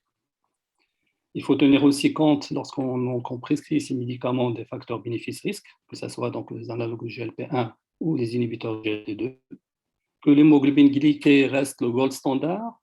sans oublier donc certaines finesses endocrinologiques qui sont très importantes. La variabilité glycémique, on sait actuellement que la variabilité glycémique peut aussi aggraver le risque cardiovasculaire et que bon, cette variabilité glycémique induit bien sûr l'hyper et l'hypoglycémie, qu'il faut individualiser le traitement donc, du diabétique selon le profil patient, donc c'est important, et bien sûr, il faut stratifier le risque cardiovasculaire chez tous les patients diabétiques. Cher ami Saad, à toi la parole. Écoute, je n'ai rien à dire. Moi, je vais tout simplement poser des questions parce qu'il faut qu'on ouvre le débat comme ça pour que les gens, bien sûr, profitent de ce qui se passe. Alors, il y a beaucoup de questions. Je vais commencer par Saïd Charabi. Il y a une bonne question qui te dit qu'on cherchait l'ischémie myocardique chez le patient diabétique. C'est le docteur Arras qui te pose la question. Quand est-ce que tu vas chercher une ischémie myocardique chez un patient diabétique que tu vois? Moi, sur le plan pratique. Oui, moi je pense que c'est la question phare de ce soir. Ouais. Pourquoi? Parce que si on sait un petit peu quand est-ce qu'il faut screener, on va tomber sur plus de maladies coronariennes éventuellement. Et si on tombe sur plus de maladies coronariennes, on va les traiter correctement. Et donc, on va prévenir un petit peu des complications cardiovasculaires par la suite. Donc, pour répondre à sa question, c'est clair, ces patients à très haut risque cardiovasculaire, et ça, on en a parlé, c'est très important, les patients qui ont déjà des atteintes cardiovasculaires, les patients qui ont plus de 3 facteurs de risque cardiovasculaire, des atteintes des organes cibles sévères, c'est important. Les patients qui sont symptomatiques, et ça j'insiste, même les patients qui ont des symptômes atypiques, les recommandations sont claires. Il faut absolument aller chercher de l'ischémie coronaire, de l'ischémie silencieuse chez ces patients-là. Et puis enfin, les patients qui ont des anomalies sur l'électrocardiogramme, je pense que c'est une indication, encore une fois, à pousser plus loin les explorations dans le sens de l'ischémie silencieuse. Alors, est-ce que tu crois, moi je te pose la question, est-ce que tu crois que l'exploration devrait venir quand un patient diabétique vient te voir, ou il faudrait attendre que le diabétologue, si tu veux, t'adresse le patient, si tu veux, sur le plan pratique, un diabétologue t'adresse le patient dans le cadre du bilan cardiovasculaire. Moi, je voudrais savoir un peu le bilan que tu vas demander systématiquement. S'il te plaît, soit dans le contexte marocain. Voilà, je te demande un petit peu parce qu'on est dans un petit débat. Moi, j'ouvre le débat entre diabétologue et cardiologue. Le diabétologue t'adresse le patient, te dit, voilà, moi, je voudrais savoir un peu son risque cardiovasculaire. Comment tu vas procéder? Alors, si de toutes les façons, les patients, quand ils viennent de chez un endocrinologue, très souvent, ils sont correctement bilantés, ça c'est clair. Maintenant, s'il y a quelque chose à rajouter, il faut absolument aller chercher une microalbuminurie, c'est très important. Il faut absolument faire un fond 2, c'est très, très important. Il faut faire un ECG et une échocardiographie pour voir s'il y a d'hypertrophie ventriculaire gauche. S'il y a une dysfonction ventriculaire gauche, à ce moment-là, on aura la main facile pour la recherche, pour les tests d'ischémie. Il faut absolument faire l'index cheville-bras, c'est très important aussi, il faut le chercher. Après, il faut faire un échodoppler des troncs supraortiques pour voir s'il y a des plaques surtout, mais pas tenir compte beaucoup de l'épaisseur intime média. Et puis voilà, donc si on est devant un patient à la lumière de tout ça, si on est devant un patient qui a très haut risque cardiovasculaire, je pense qu'il va falloir faire éventuellement. Donc, tu me parles un petit peu de notre contexte. On n'a pas encore l'habitude de demander un score calcique, mais je pense qu'il faut commencer à le faire. On a la possibilité de le faire. Il y a des centres qui font la recherche de score calcique. Le test d'effort, je sais que tu adores le test d'effort, le CG d'effort, mais je suis désolé, et tu le sais très très bien, que toutes les recommandations actuellement ne sont pas très en faveur de faire un test d'effort chez ces patients-là. Pourquoi? Parce qu'il a une valeur prédictive négative et une valeur prédictive positive qui sont très faibles. Mais c'est intéressant aussi pour avoir une idée sur les compétences du patient, pour avoir une idée sur le niveau de risque. Ça permet d'améliorer l'évaluation du niveau de risque, c'est très important, mais pas pour les tests d'ischémie. Ce qui est recommandé le plus, ce sont l'écho d'effort quand le patient peut le faire, sans éventuellement l'écho de stress, c'est très important, la scintigraphie, qu'elle soit d'effort ou dipyridamol, l'IRM de stress pour essayer d'avoir un maximum de renseignements concernant l'ischémie silencieuse. C'est pas pour rien que j'ai spécifié le contexte marocain. Ouais. C'est pourquoi je te parle de ça. Tu sais très bien on ne peut pas faire d'IRM de stress, qu'on ne peut pas faire de scintigraphie myocardique, que les codes de stress posent des problèmes, même si le plan pécunier pour les patients, etc. Donc, moi, je crois que tu n'as pas du tout prononcé le terme d'épreuve d'effort, mais je continue à dire que l'épreuve d'effort dans le contexte marocain pourrait, si tu veux, quand même contribuer, ne serait-ce que dans le cadre un peu de dépistage de la maladie coronaire. Je sais que tu n'as pas du tout apprécié, Non, mais non, c'est pas vrai du tout, que pas du tout, pas du tout, moi, parce je que le fais. Hein, je le fais. moi Hein. aussi, je suis un grand partisan de l'épreuve d'effort. Je continue à la faire, mais je te dis aussi ce que disent les recommandations. Bien sûr, bien sûr. Alors, tu as déjà répondu à une question en ce qui concerne les l'épaisseur intime à médias, parce que je suis en train de prendre les questions qui ont été posées par les gens qui nous écoutent avant de rentrer un peu dans les débats. Alors, il y a non, ce sont des questions beaucoup plus pour Madame Chadli, mais je vais quand même rester dans le contexte cardiologique. Alors, je voudrais ouvrir le débat avec nos amis, diabétologues qui sont là, et c'est que tu n'as pas du tout prononcé, toi, les bêta-bloquants. Et tu sais bien que nous adorons les bêta-bloquants. Et tu n'en as pas du tout parlé. Alors, je voudrais savoir un peu l'avis de nos amis diabétologues quand tu vois un petit peu les bêta-bloquants, comment ils réagissent, de par leur action, bien sûr, d'effets néfastes métaboliques. Ils ont souvent tendance à dire à nos patients, écoutez, il faut voir avec votre cardiologue d'arrêter les bêta-bloquants parce que ça nous pose des petits problèmes. Alors, je voudrais savoir un peu vos avis tous les deux. Pour Hassan, bien sûr, et pour Asma, bien entendu. En fait, pour les bêta-bloquants, nous, on ne prescrit pas dans un but cardiologique les bêta-bloquants. On ne prescrit pas chez les patients diabétiques avec des complications cardiovasculaires les bêta-bloquants, non. On sait que les bêta-bloquants, il y a moins de risques d'hypoglycémie avec les bêta-bloquants. Donc là, les bêta-bloquants cardiosélectifs. Donc là, la question donc, ne se pose plus. Mais dans nos prescriptions, les bêta-bloquants, c'est pour d'autres pathologies, essentiellement thyroïdiennes. C'est-à-dire, nous, quand on confie, on peut traiter l'hypertension artérielle à radio inhibiteur calcique diurétique IEC, mais là, les bêta-bloquants, on n'a pas l'habitude de les manier. Voilà. On n'a pas l'habitude de les manier, donc on sait que même s'ils sont prescrits par les cardiologues, ils sont à respecter parce que il y a les bêta-bloquants qui sont cardiosélectifs et le risque d'hypoglycémie pratiquement donc n'existe pas. Et donc là, généralement, donc, là, on ne modifie pas les ordonnances qui sont prescrites, on n'arrête pas et on ne demande pas aux malades d'arrêter les bêta-bloquants. Voilà. Effectivement, dans le même sens, on ne réduit pas, mais il y a parfois, dans certaines situations, ce n'est pas isolé, chez les malades qui ont une dysfonction érectile. Et on sait que chez ces patients-là, les bêta-bloquants peuvent éventuellement aggraver la dysfonction érectile. Je ne sais pas ce que vous pensez. Oui.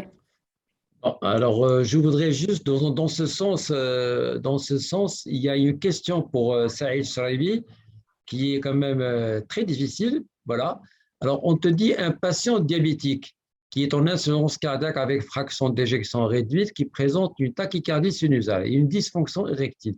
Quel bêta-bloquant tu vas prescrire? Encore une fois, une très très bonne question. Moi, je pense qu'avant de répondre à cette question, il faut absolument se poser la question, quelle est la tension chez ce patient-là? S'il a une tension artérielle qui est correcte, à ce moment-là, le traitement bêta-bloqueur, c'est l'un des traitements, c'est l'un des pierres angulaires du traitement de l'insuffisance cardiaque chez ces patients-là. Encore, si le patient est tachycarde, c'est clair. Bien entendu, il y a des molécules qui sont plus bénéfiques que d'autres, essentiellement le carvedilol, le bisoprolol et le nibivolol, qui ont montré une efficacité sur la morbimortalité chez ces patients-là. Et je pense qu'il n'y a aucun, si la tension le permet et s'il n'y a pas de contre-indication formelle au bêta-bloquant, je pense que c'est l'un des traitements majeurs de l'insuffisance cardiaque. Mais ce n'est pas ça. La question qu'on te pose, quel bêta-bloquant tu as préféré devant ce patient qui est tachycarde et qui a une dysfonction érectile?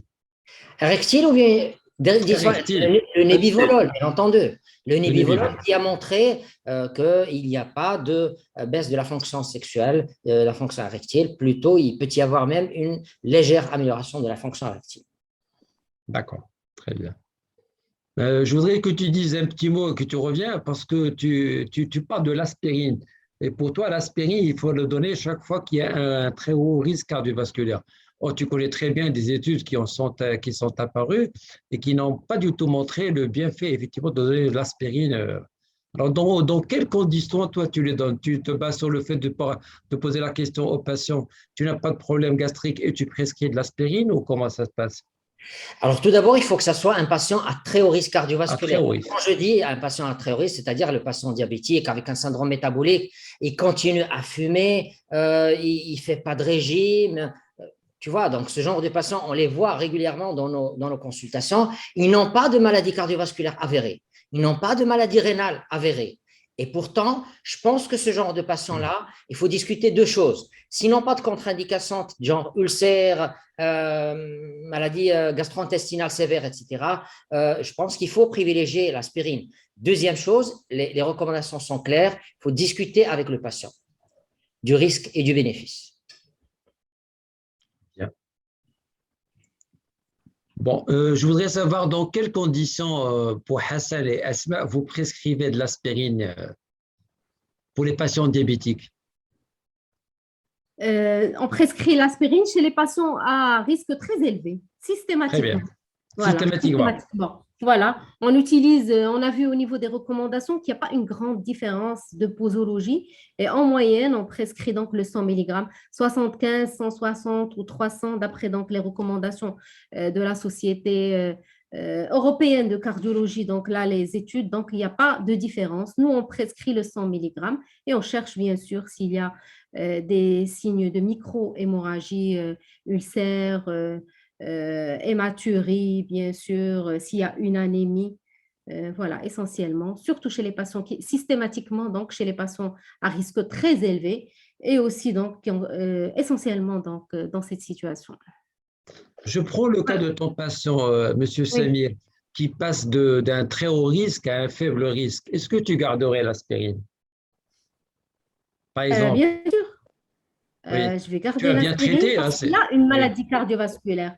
C'est une oui. maladie cardiovasculaire qui est symptomatique. Mais c'est un patient qui peut avoir d'autres maladies cardiovasculaires asymptomatiques. C'est un patient qui est à explorer parce que c'est une physiopathologie donc de l'athérosclérose au niveau de tous les vaisseaux de l'organisme. Donc là, ça y nécessite donc une exploration cardiovasculaire bien détaillée et donc l'aspirine, on va la garder. Je ne sais pas qu'est-ce que vous en pensez. Vous êtes Oh, d'accord? ah non, non, je suis d'accord, je suis d'accord. D'accord. Mais vas-y, Hassan, tu as quelque chose à dire, non? Non, non, je suis d'accord avec toi. Donc, il fait un temps où l'aspirine était prescrite systématiquement chez le diabétique. Oui, d'accord. De changer et que maintenant, il est prescrit essentiellement chez les patients à très haut risque cardiovasculaire. Il y a beaucoup de questions pour Asma aussi donc, concernant le traitement. Bon, je peux peut-être résumer deux, trois questions en même temps. La dose maximale de la metformine, 2 grammes au plus, première. La liraglutide et DFG, faut-il adapter la dose? Donc, liraglutide DFG. Et une question importante auquel on va répondre ensemble. Donc, l'inhibiteur de GLT2, donc, maintenant, dans les recommandations, est prescrit donc, dans l'insuffisance cardiaque qui est ou pas de diabète. Et lorsqu'il y a diabète, est-ce que le cardiologue doit prescrire l'inhibiteur de GLT2 ou doit se concerter avec le diabétologue, l'endocrinologue? Voilà, donc pour la metformine, la dose efficace est aux alentours de 2 grammes à 2 grammes 5, 2 grammes et demi. Donc, quand on augmente la posologie de la metformine, entre 2 grammes et demi et 3 grammes, on augmente le risque donc d'effets secondaires, essentiellement épigastralgie, diarrhée, sans qu'il y ait un bénéfice au niveau donc, cardiovasculaire et au niveau essentiellement de la baisse de l'hémoglobine glyquée. Donc, il n'y a pas de bénéfice particulier. Donc, au maximum, on arrive à 2,5. C'est une dose qui est efficace. Donc, le liraglutide et le DFG. Oui. Le liraglutide, il est prescrit. Donc, il n'y a pas d'adaptation des doses du liraglutide lorsque le DFG est supérieur à 30 millilitres par minute. Donc, au-dessous de 30, il est contre-indiqué, donc il est à éviter et il n'y a pas d'adaptation des doses. Donc, généralement, on démarre avec une dose de 0,6 mg par jour. On va garder cette dose pendant une semaine. Donc, en attendant, et on prévient le malade comme quoi il peut avoir des nausées essentiellement. Donc, et après une semaine, on augmente progressivement, on augmente à 1,2 mg qu'on va garder pendant 3 mois. Et donc, pour passer à 1,8, il faut vraiment que l'objectif en hémoglobine glyquée ne soit pas atteint 3 mois après. Voilà. La question, c'est la collaboration. En fait, les inhibiteurs de GLT2 sont actuellement indiqués donc, dans l'insuffisance cardiaque qui est ou pas de diabète. Et lorsqu'il y a un diabète, est-ce que le cardiologue doit donc discuter avec l'endocrinologue avant de prescrire les inhibiteurs de GLT2? Je réponds ou vous répondez? C'est quand vous voulez. Répondez tous les deux. Écoutez, c'est une très bonne question. Je pense que là aussi, c'est la question du soir, quoi. Oui. C'est la question du soir. Et moi, personnellement, comment je vois les choses, donc il faut prendre en considération les études. Les études sont claires, d'accord?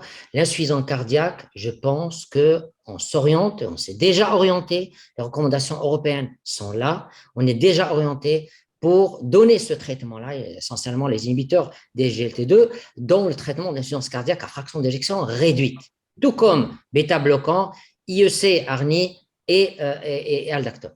Donc, en première ligne. Donc, ça, c'est une certitude. Je pense qu'on a… Les 4 piliers. Voilà, c'est les 4 piliers. Et puis, c'est tout bon pour le patient.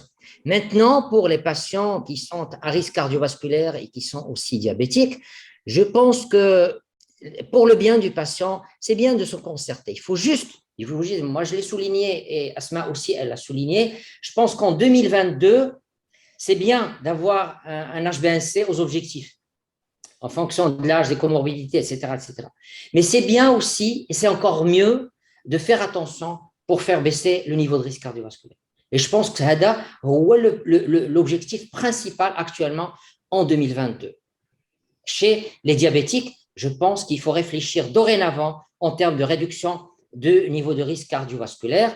Et pour ce faire, c'est un petit peu, je vais répéter un petit peu ce que dit mon ami Ahmed Benni, je ne sais pas s'il nous écoute, c'est comme si on prescrit un IEC, un ARNI ou une autre molécule. Est-ce que vraiment… Mais ceci dit, si le patient il a un diabète qui est multicompliqué, si il reçoit d'autres antidiabétiques, s'il reçoit de l'insuline, il faut garder les limites du cardiologue, c'est très important. Et pour le bénéfice du patient et pour un meilleur pronostic pour le patient, il faut se concerter, il ne faut pas hésiter à se concerter. N'hésitez pas à appeler l'endocrinologue qui appelle le cardiologue pour se concerter sur le niveau de risque. Comme on l'a dit tout à l'heure, c'est principal.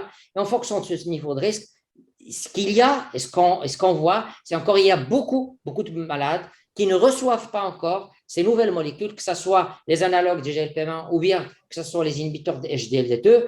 Et c'est vraiment dommage. C'est vrai que ça coûte cher encore. C'est vrai que ce n'est pas à la portée de tout le monde. Mais à chaque fois qu'il est possible de les donner, je pense qu'ils ont apporté un bénéfice inéluctable, un bénéfice qui est indéniable. Asma? Oui, je suis entièrement d'accord avec vous, puisque les inhibiteurs de SGLT2, je vais commencer par les inhibiteurs de SGLT2, ils ont des indications en dehors du diabète. Comme vous le savez, chez le patient qui a une insuffisance rénale, il y a les recommandations de la Société européenne de cardiologie et il y a aussi chez les patients qui ont une insuffisance cardiaque, il y a les recommandations donc, de la Société européenne de cardiologie et même chez ceux qui ont une insuffisance rénale, il y a donc les recommandations KDIGO donc, qui sont sorties en 2021 et qui précisent aussi leurs indications. Donc là, en dehors du diabète, par contre, chez le patient diabétique, une concertation entre ces médicaments-là, analogues du GLP-1 et inhibiteurs de SGLT2, sont des médicaments qu'on va ajouter à un traitement, quelle que soit la valeur de l'hémoglobine glyquée, étant donné leurs bénéfices cardiovasculaires. Et nous aussi, on cherche tous le bénéfice cardiovasculaire, le bénéfice plutôt que la neutralité, un bénéfice cardiovasculaire chez ces patients diabétiques.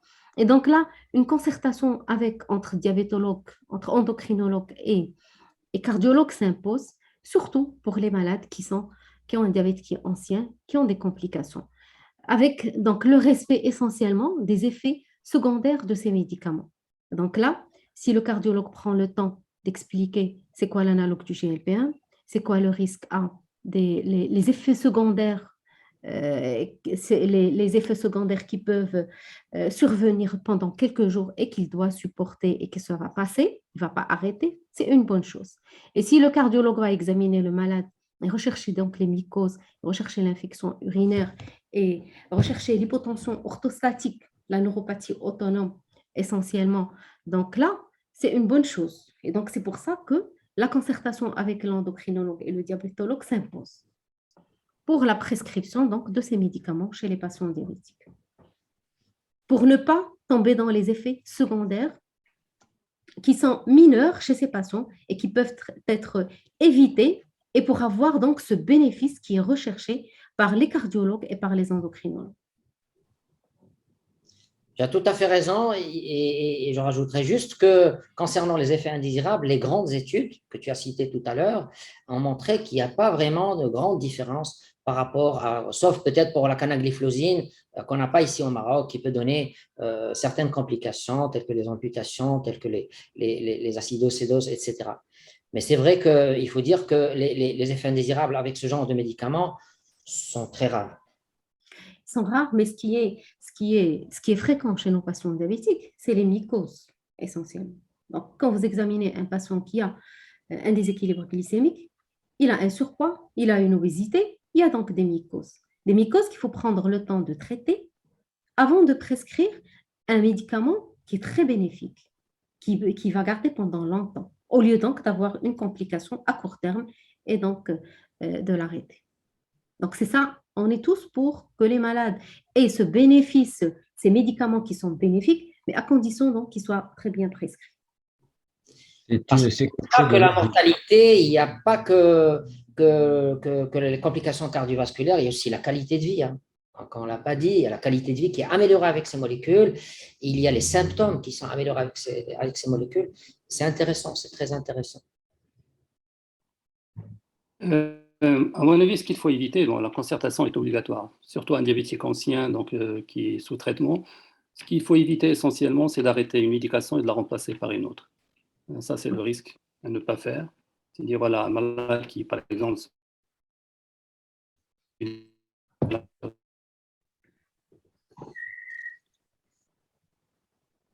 c'est des médicaments qui sont à ajouter au traitement du patient diabétique. Justement, donc là, il faut se concerter. Lorsqu'on met ces médicaments-là, il faut réajuster le traitement parce que là, vous l'avez très bien dit, le risque hypoglycémique, le risque hypoglycémique peut survenir. Le risque de déshydratation chez le sujet âgé lorsqu'il est sous diurétique, etc.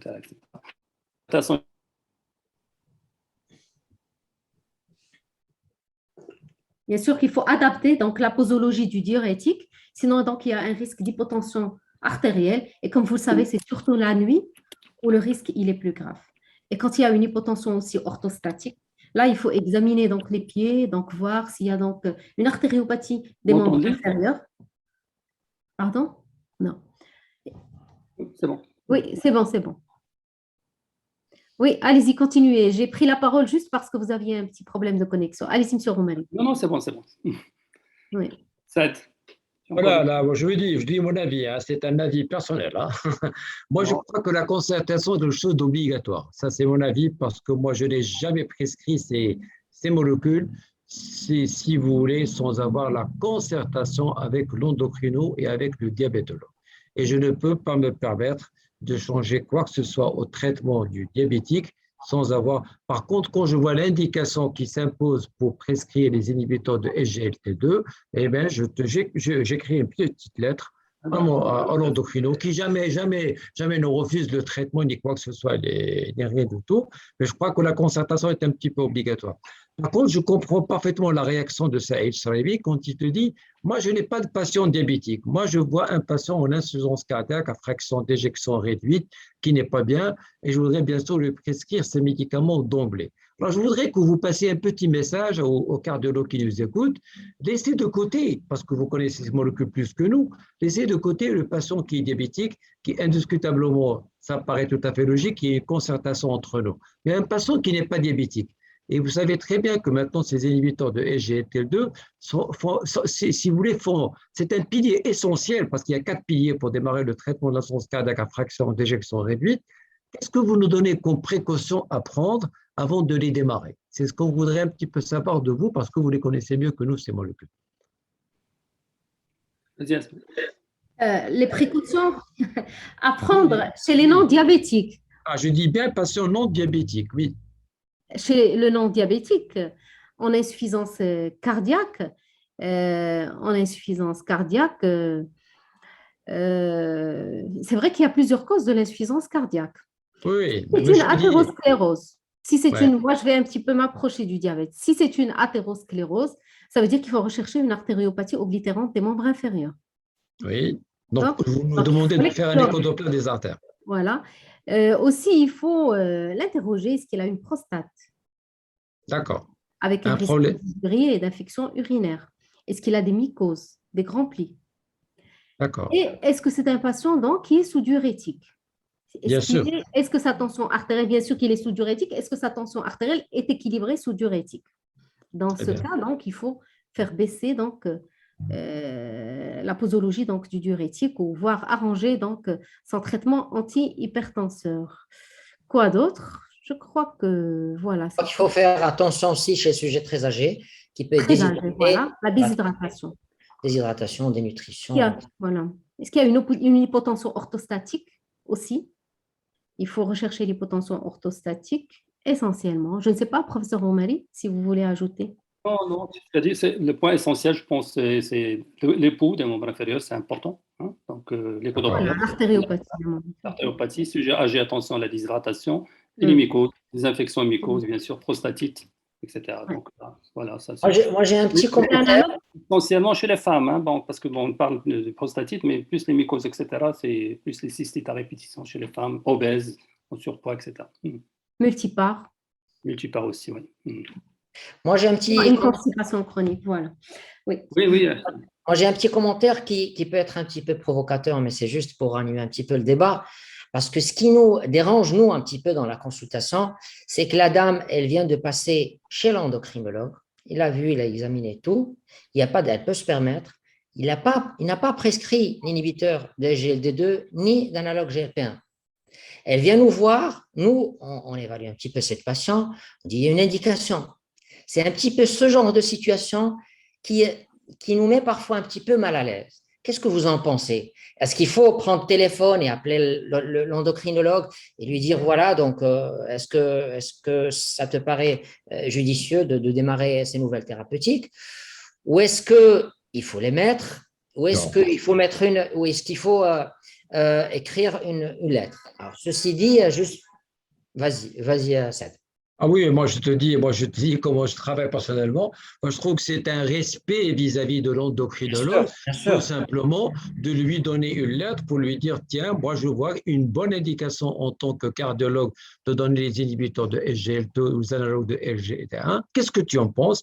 Est-ce que tu es d'accord? Tu n'es pas d'accord? Eh bien, je te jure, mon cher ami, avec les endocrinologues, bien sûr, avec qui je travaille, etc., je n'ai jamais eu de réponse négative. Au contraire, si tu veux, moi je suis rassuré. Pourquoi je suis rassuré? Parce que quand j'ai un petit pépin, eh ben, je lui dis, écoute, tu reviens à l'endocrino pour voir un peu ce qui se passe.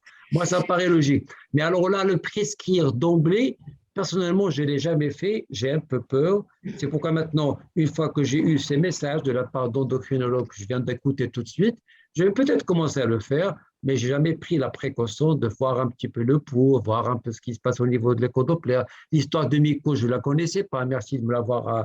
L'histoire d'infection urinaire, je la connaissais. Mais si tu veux, ce sont des éléments importants pour ne pas tomber dans le piège de se substituer à des personnes ou à des molécules qu'on ne connaît pas du tout, voilà, mais qui sont pour nous très importants. Et voilà.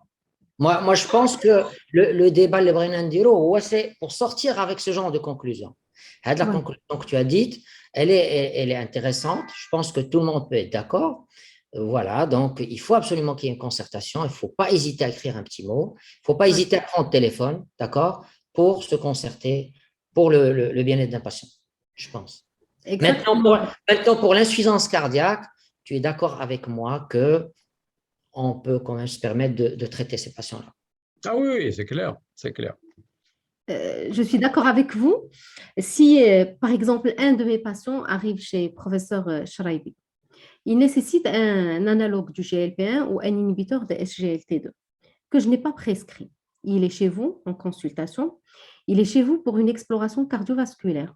Ça veut dire que soit c'est un malade que j'ai briefé pour l'analogue du GLP-1 et l'inhibiteur de SGLT2 et qui n'était pas prêt. Il va réfléchir, je l'ai briefé, je l'ai mis au courant. C'est difficile qu'il change son traitement et donc il va réfléchir sur ces médicaments-là. Soit c'est un patient chez qui j'ai trouvé une contre-indication, soit c'est un patient chez qui je vais prescrire ces médicaments qui ont prouvé leurs bénéfices, mais il faut traiter soit une ICO, soit une infection urinaire, soit qu'il voit son urologue. Donc, il y a des choses à faire. Soit j'ai constaté qu'il y a des pieds artéritiques. D'accord? Et j'ai besoin d'une exploration cardiovasculaire générale. Ou soit c'est un patient donc, qui a une tension artérielle qui est normale et j'ai peur qu'il fasse des hypotensions au cours, donc, s'il prend donc, par exemple, l'inhibiteur de SGLT2. Et donc là, l'idéal, c'est d'avoir un courrier pour voir ce qui échappe à l'endocrinologue et ce qui échappe au cardiologue. Et je crois qu'il n'y a pas de problème de communication parce que notre but commun, c'est une bonne prise en charge de notre patient diabétique. Parfait. Écoutez, il faudrait quand même qu'on écoute les amis qui nous écoutent parce qu'il y a beaucoup de questions, si vous voulez bien. Alors voilà, il y a le professeur Abdelali qui demande la question. La microalbuminurie est une microangiopathie. Est-ce qu'il faudrait de l'aspirine systématiquement quand vous avez une microalbuminurie positive? Non, c'est un risque élevé. Il n'est pas très élevé et il n'y a pas d'indication à la mise sous aspirine. Par contre, en cas de protéinurie, c'est une atteinte d'organes et donc la mise sous aspirine doit être faite. Très bien. Si Shraibi, on te demande l'ordonnance typique pour un patient diabétique qui arrive en insuffisance cardiaque avec fraction d'éjection altérée. On l'a dit tout à l'heure, encore une fois, ça dépend de sa tension artérielle, ça dépend de sa fréquence cardiaque, ça dépend de ce qu'il est hydraté, ce qu'il n'est pas hydraté, ça dépend de sa fonction rénale, ça dépend. Voilà, il faut prendre en considération tous ces paramètres-là. Et je pense que si tous ces paramètres-là le permettent, je pense qu'il faut, bien sûr, s'il est en congestion, il faut démarrer par un diurétique, de l'aldactone. Voilà, essayer de la ralentir un petit peu si la tension le permet avec des bêta-bloquants, éventuellement un IEC, bien entendu, ou encore une fois l'ARNI, voilà, qui a montré une efficacité supérieure et qui est maintenant prescrit en première intention. Et puis, bien sûr, encore une fois, si les paramètres rénaux et si une DFG qui est au-delà de 30, donc si les autres pas la tension, etc., je pense que s'il n'est pas déshydraté, etc., je pense qu'il y a une indication à le mettre aussi sous inhibiteur de SGLT2. D'accord. Et tu es sans écrire à l'endocrino. C'est pas possible, on s'est concerté là, ça y est. Il est diabétique. Il est diabétique, je pense que je le mettrai sous traitement. Je le mettrai sous traitement et bien entendu, il y aura une concertation, on va en parler, on va en discuter, mais je pense que, encore une fois, si on respecte tous les paramètres que je viens de dire, je pense qu'il y a une indication à les prescrire. Bien sûr, mais tu feras la concertation, c'est très important. C'est clair, c'est clair. Dis-moi, quand est-ce que tu prescris les statines? Tu le fais systématiquement pour les patients diabétiques ou tu attends vraiment? Moi, je le prescris systématiquement chez les diabétiques, surtout quand j'ai, par exemple, un taux de LDL qui est au-delà de 0,7, je pense que je le prescris. Et mes objectifs thérapeutiques, lorsque le patient il a très haut risque cardiovasculaire, c'est 0,55. Lorsqu'il est à risque élevé, c'est 0,7. Vous partagez ce point de vue? Je parle à Hassan et Asma. Oui. Donc, chez le diabétique qui a un risque très élevé. Donc, l'objectif en LDL cholestérol, il est inférieur à 0,55. Donc là, il faut donner, comme vous l'avez dit, professeur Chraibi, dans votre présentation, de fortes statines, essentiellement la rosuvastatine ou la torvastatine, donc à forte dose. Maintenant, chez le patient diabétique qui est à risque élevé, l'objectif est d'avoir un LDL inférieur à 0,7. Là aussi, donc, si l'objectif n'est pas atteint, il faut prescrire une statine. Chez le diabétique qui a un risque modéré, l'objectif est d'avoir un LDL inférieur à 1. Et donc là, il est très important donc, de doser le LDL pour voir, pour fixer l'objectif. Parce que parfois, on a des malades qui sont à l'objectif sans statine. Alors, Une petite question, mais une petite remarque. Dans ce que je vois souvent, c'est que le cardiologue hésite un peu à mettre les malades sous inhibiteurs de GLT2. Ils ont plus la main facile donc, à prescrire. Donc, ils ont plus la main facile à prescrire aux inhibiteurs de GLT2 qu'au cas où les analogues de GLP1. Moi, pour être honnête avec toi, je n'ai jamais prescrit d'analogue de GLP1. Donc, ils sont avec nous, les gens de Novo Nordisk, on les remercie beaucoup. Mais je pense qu'il faut garder un petit peu la tête sur les épaules.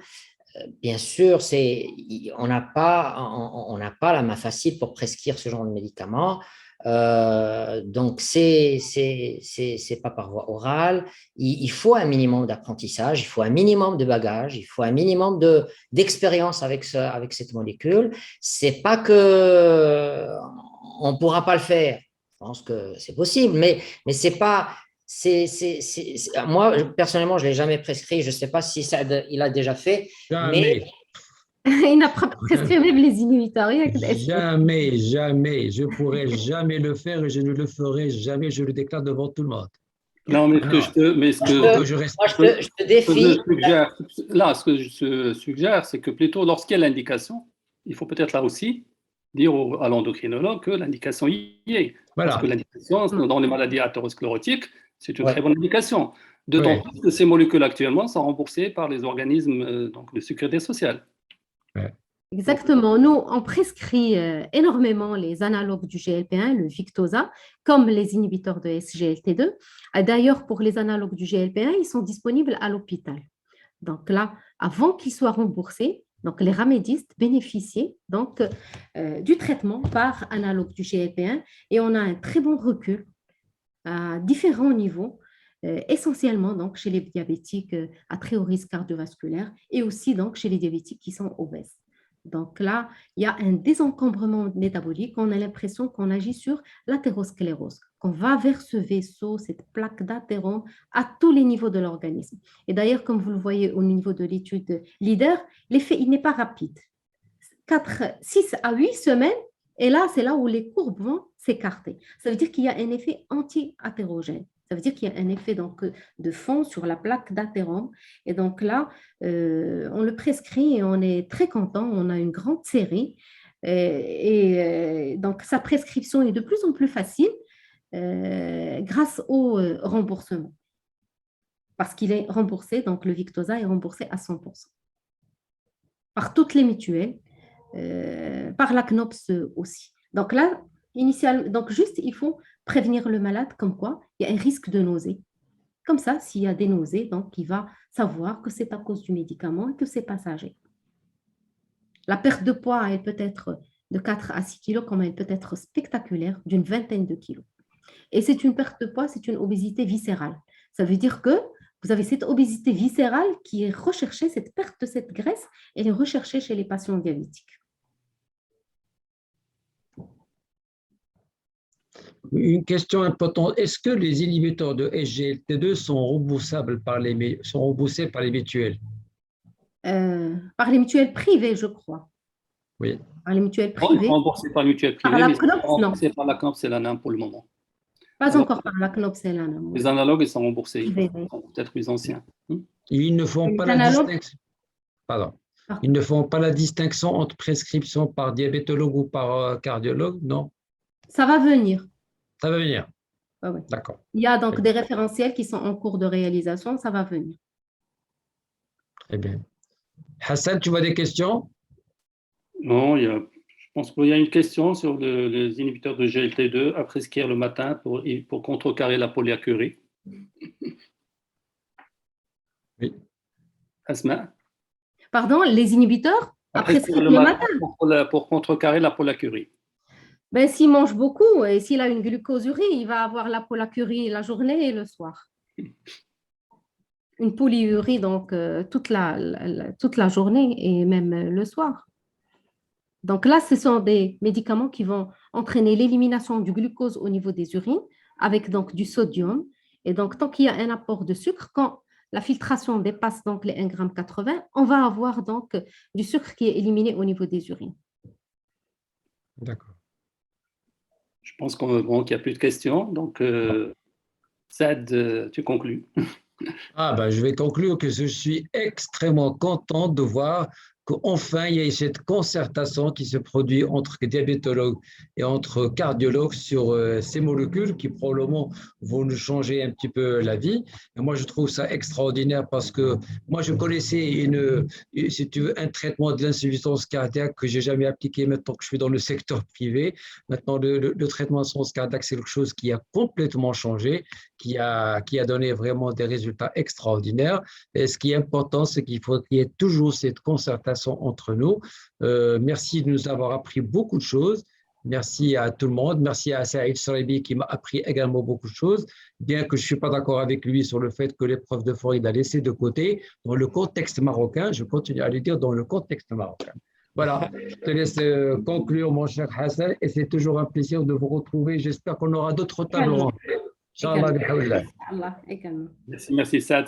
Pour nous aussi, c'est un plaisir, un honneur donc, de dialoguer avec vous. La concertation est importante. On a beaucoup de pathologies en commun et effectivement, ça, c'est le début d'une concertation et donc peut-être d'un échange mutuel. En votre nom, on remercie le laboratoire Nouveau Nordisk pour avoir initié cette réunion. On remercie Sey Choraibi et Madame Chadli et je laisse le mot de la fin à Sey Choraibi. Moi aussi, je te remercie beaucoup, Si Hassan. Je remercie beaucoup l'ADEC. Je remercie Madame Chadli qui a fait un topo magnifique. Et je te remercie aussi pour le débat très, très constructif. Et je pense que le mot de la fin qu'on peut avoir, en tout cas pour le cardiologue, c'est insuffisance cardiaque. Je pense qu'on peut, en dehors des contre-indications, on peut traiter. Pour le patient diabétique, je pense qu'il ne faut pas s'amuser à arrêter le traitement ou à changer les médicaments. Je pense qu'il faut se concerter, c'est ça le terme. Je pense qu'il faut apprendre à écrire des courriers très courts. Voilà, patient qui a très haut risque, à risque élevé, etc. Qu'est-ce que tu en penses pour le mettre ou non sous SGLT2 ou bien sous analogue? Voilà, je pense que si on sort de cette réunion avec ça, je pense qu'on a tous à gagner et le patient aussi, il a tout à gagner. En tout cas, merci beaucoup à Saad aussi d'être présent avec nous. Tu n'as jamais dit non à l'AMCAR. Je te remercie infiniment. Merci beaucoup au laboratoire Novo Nordisk qui nous ont permis un petit peu cette réunion. Et à la prochaine, Inch'Allah. Merci beaucoup. Très bien. À bientôt. Merci.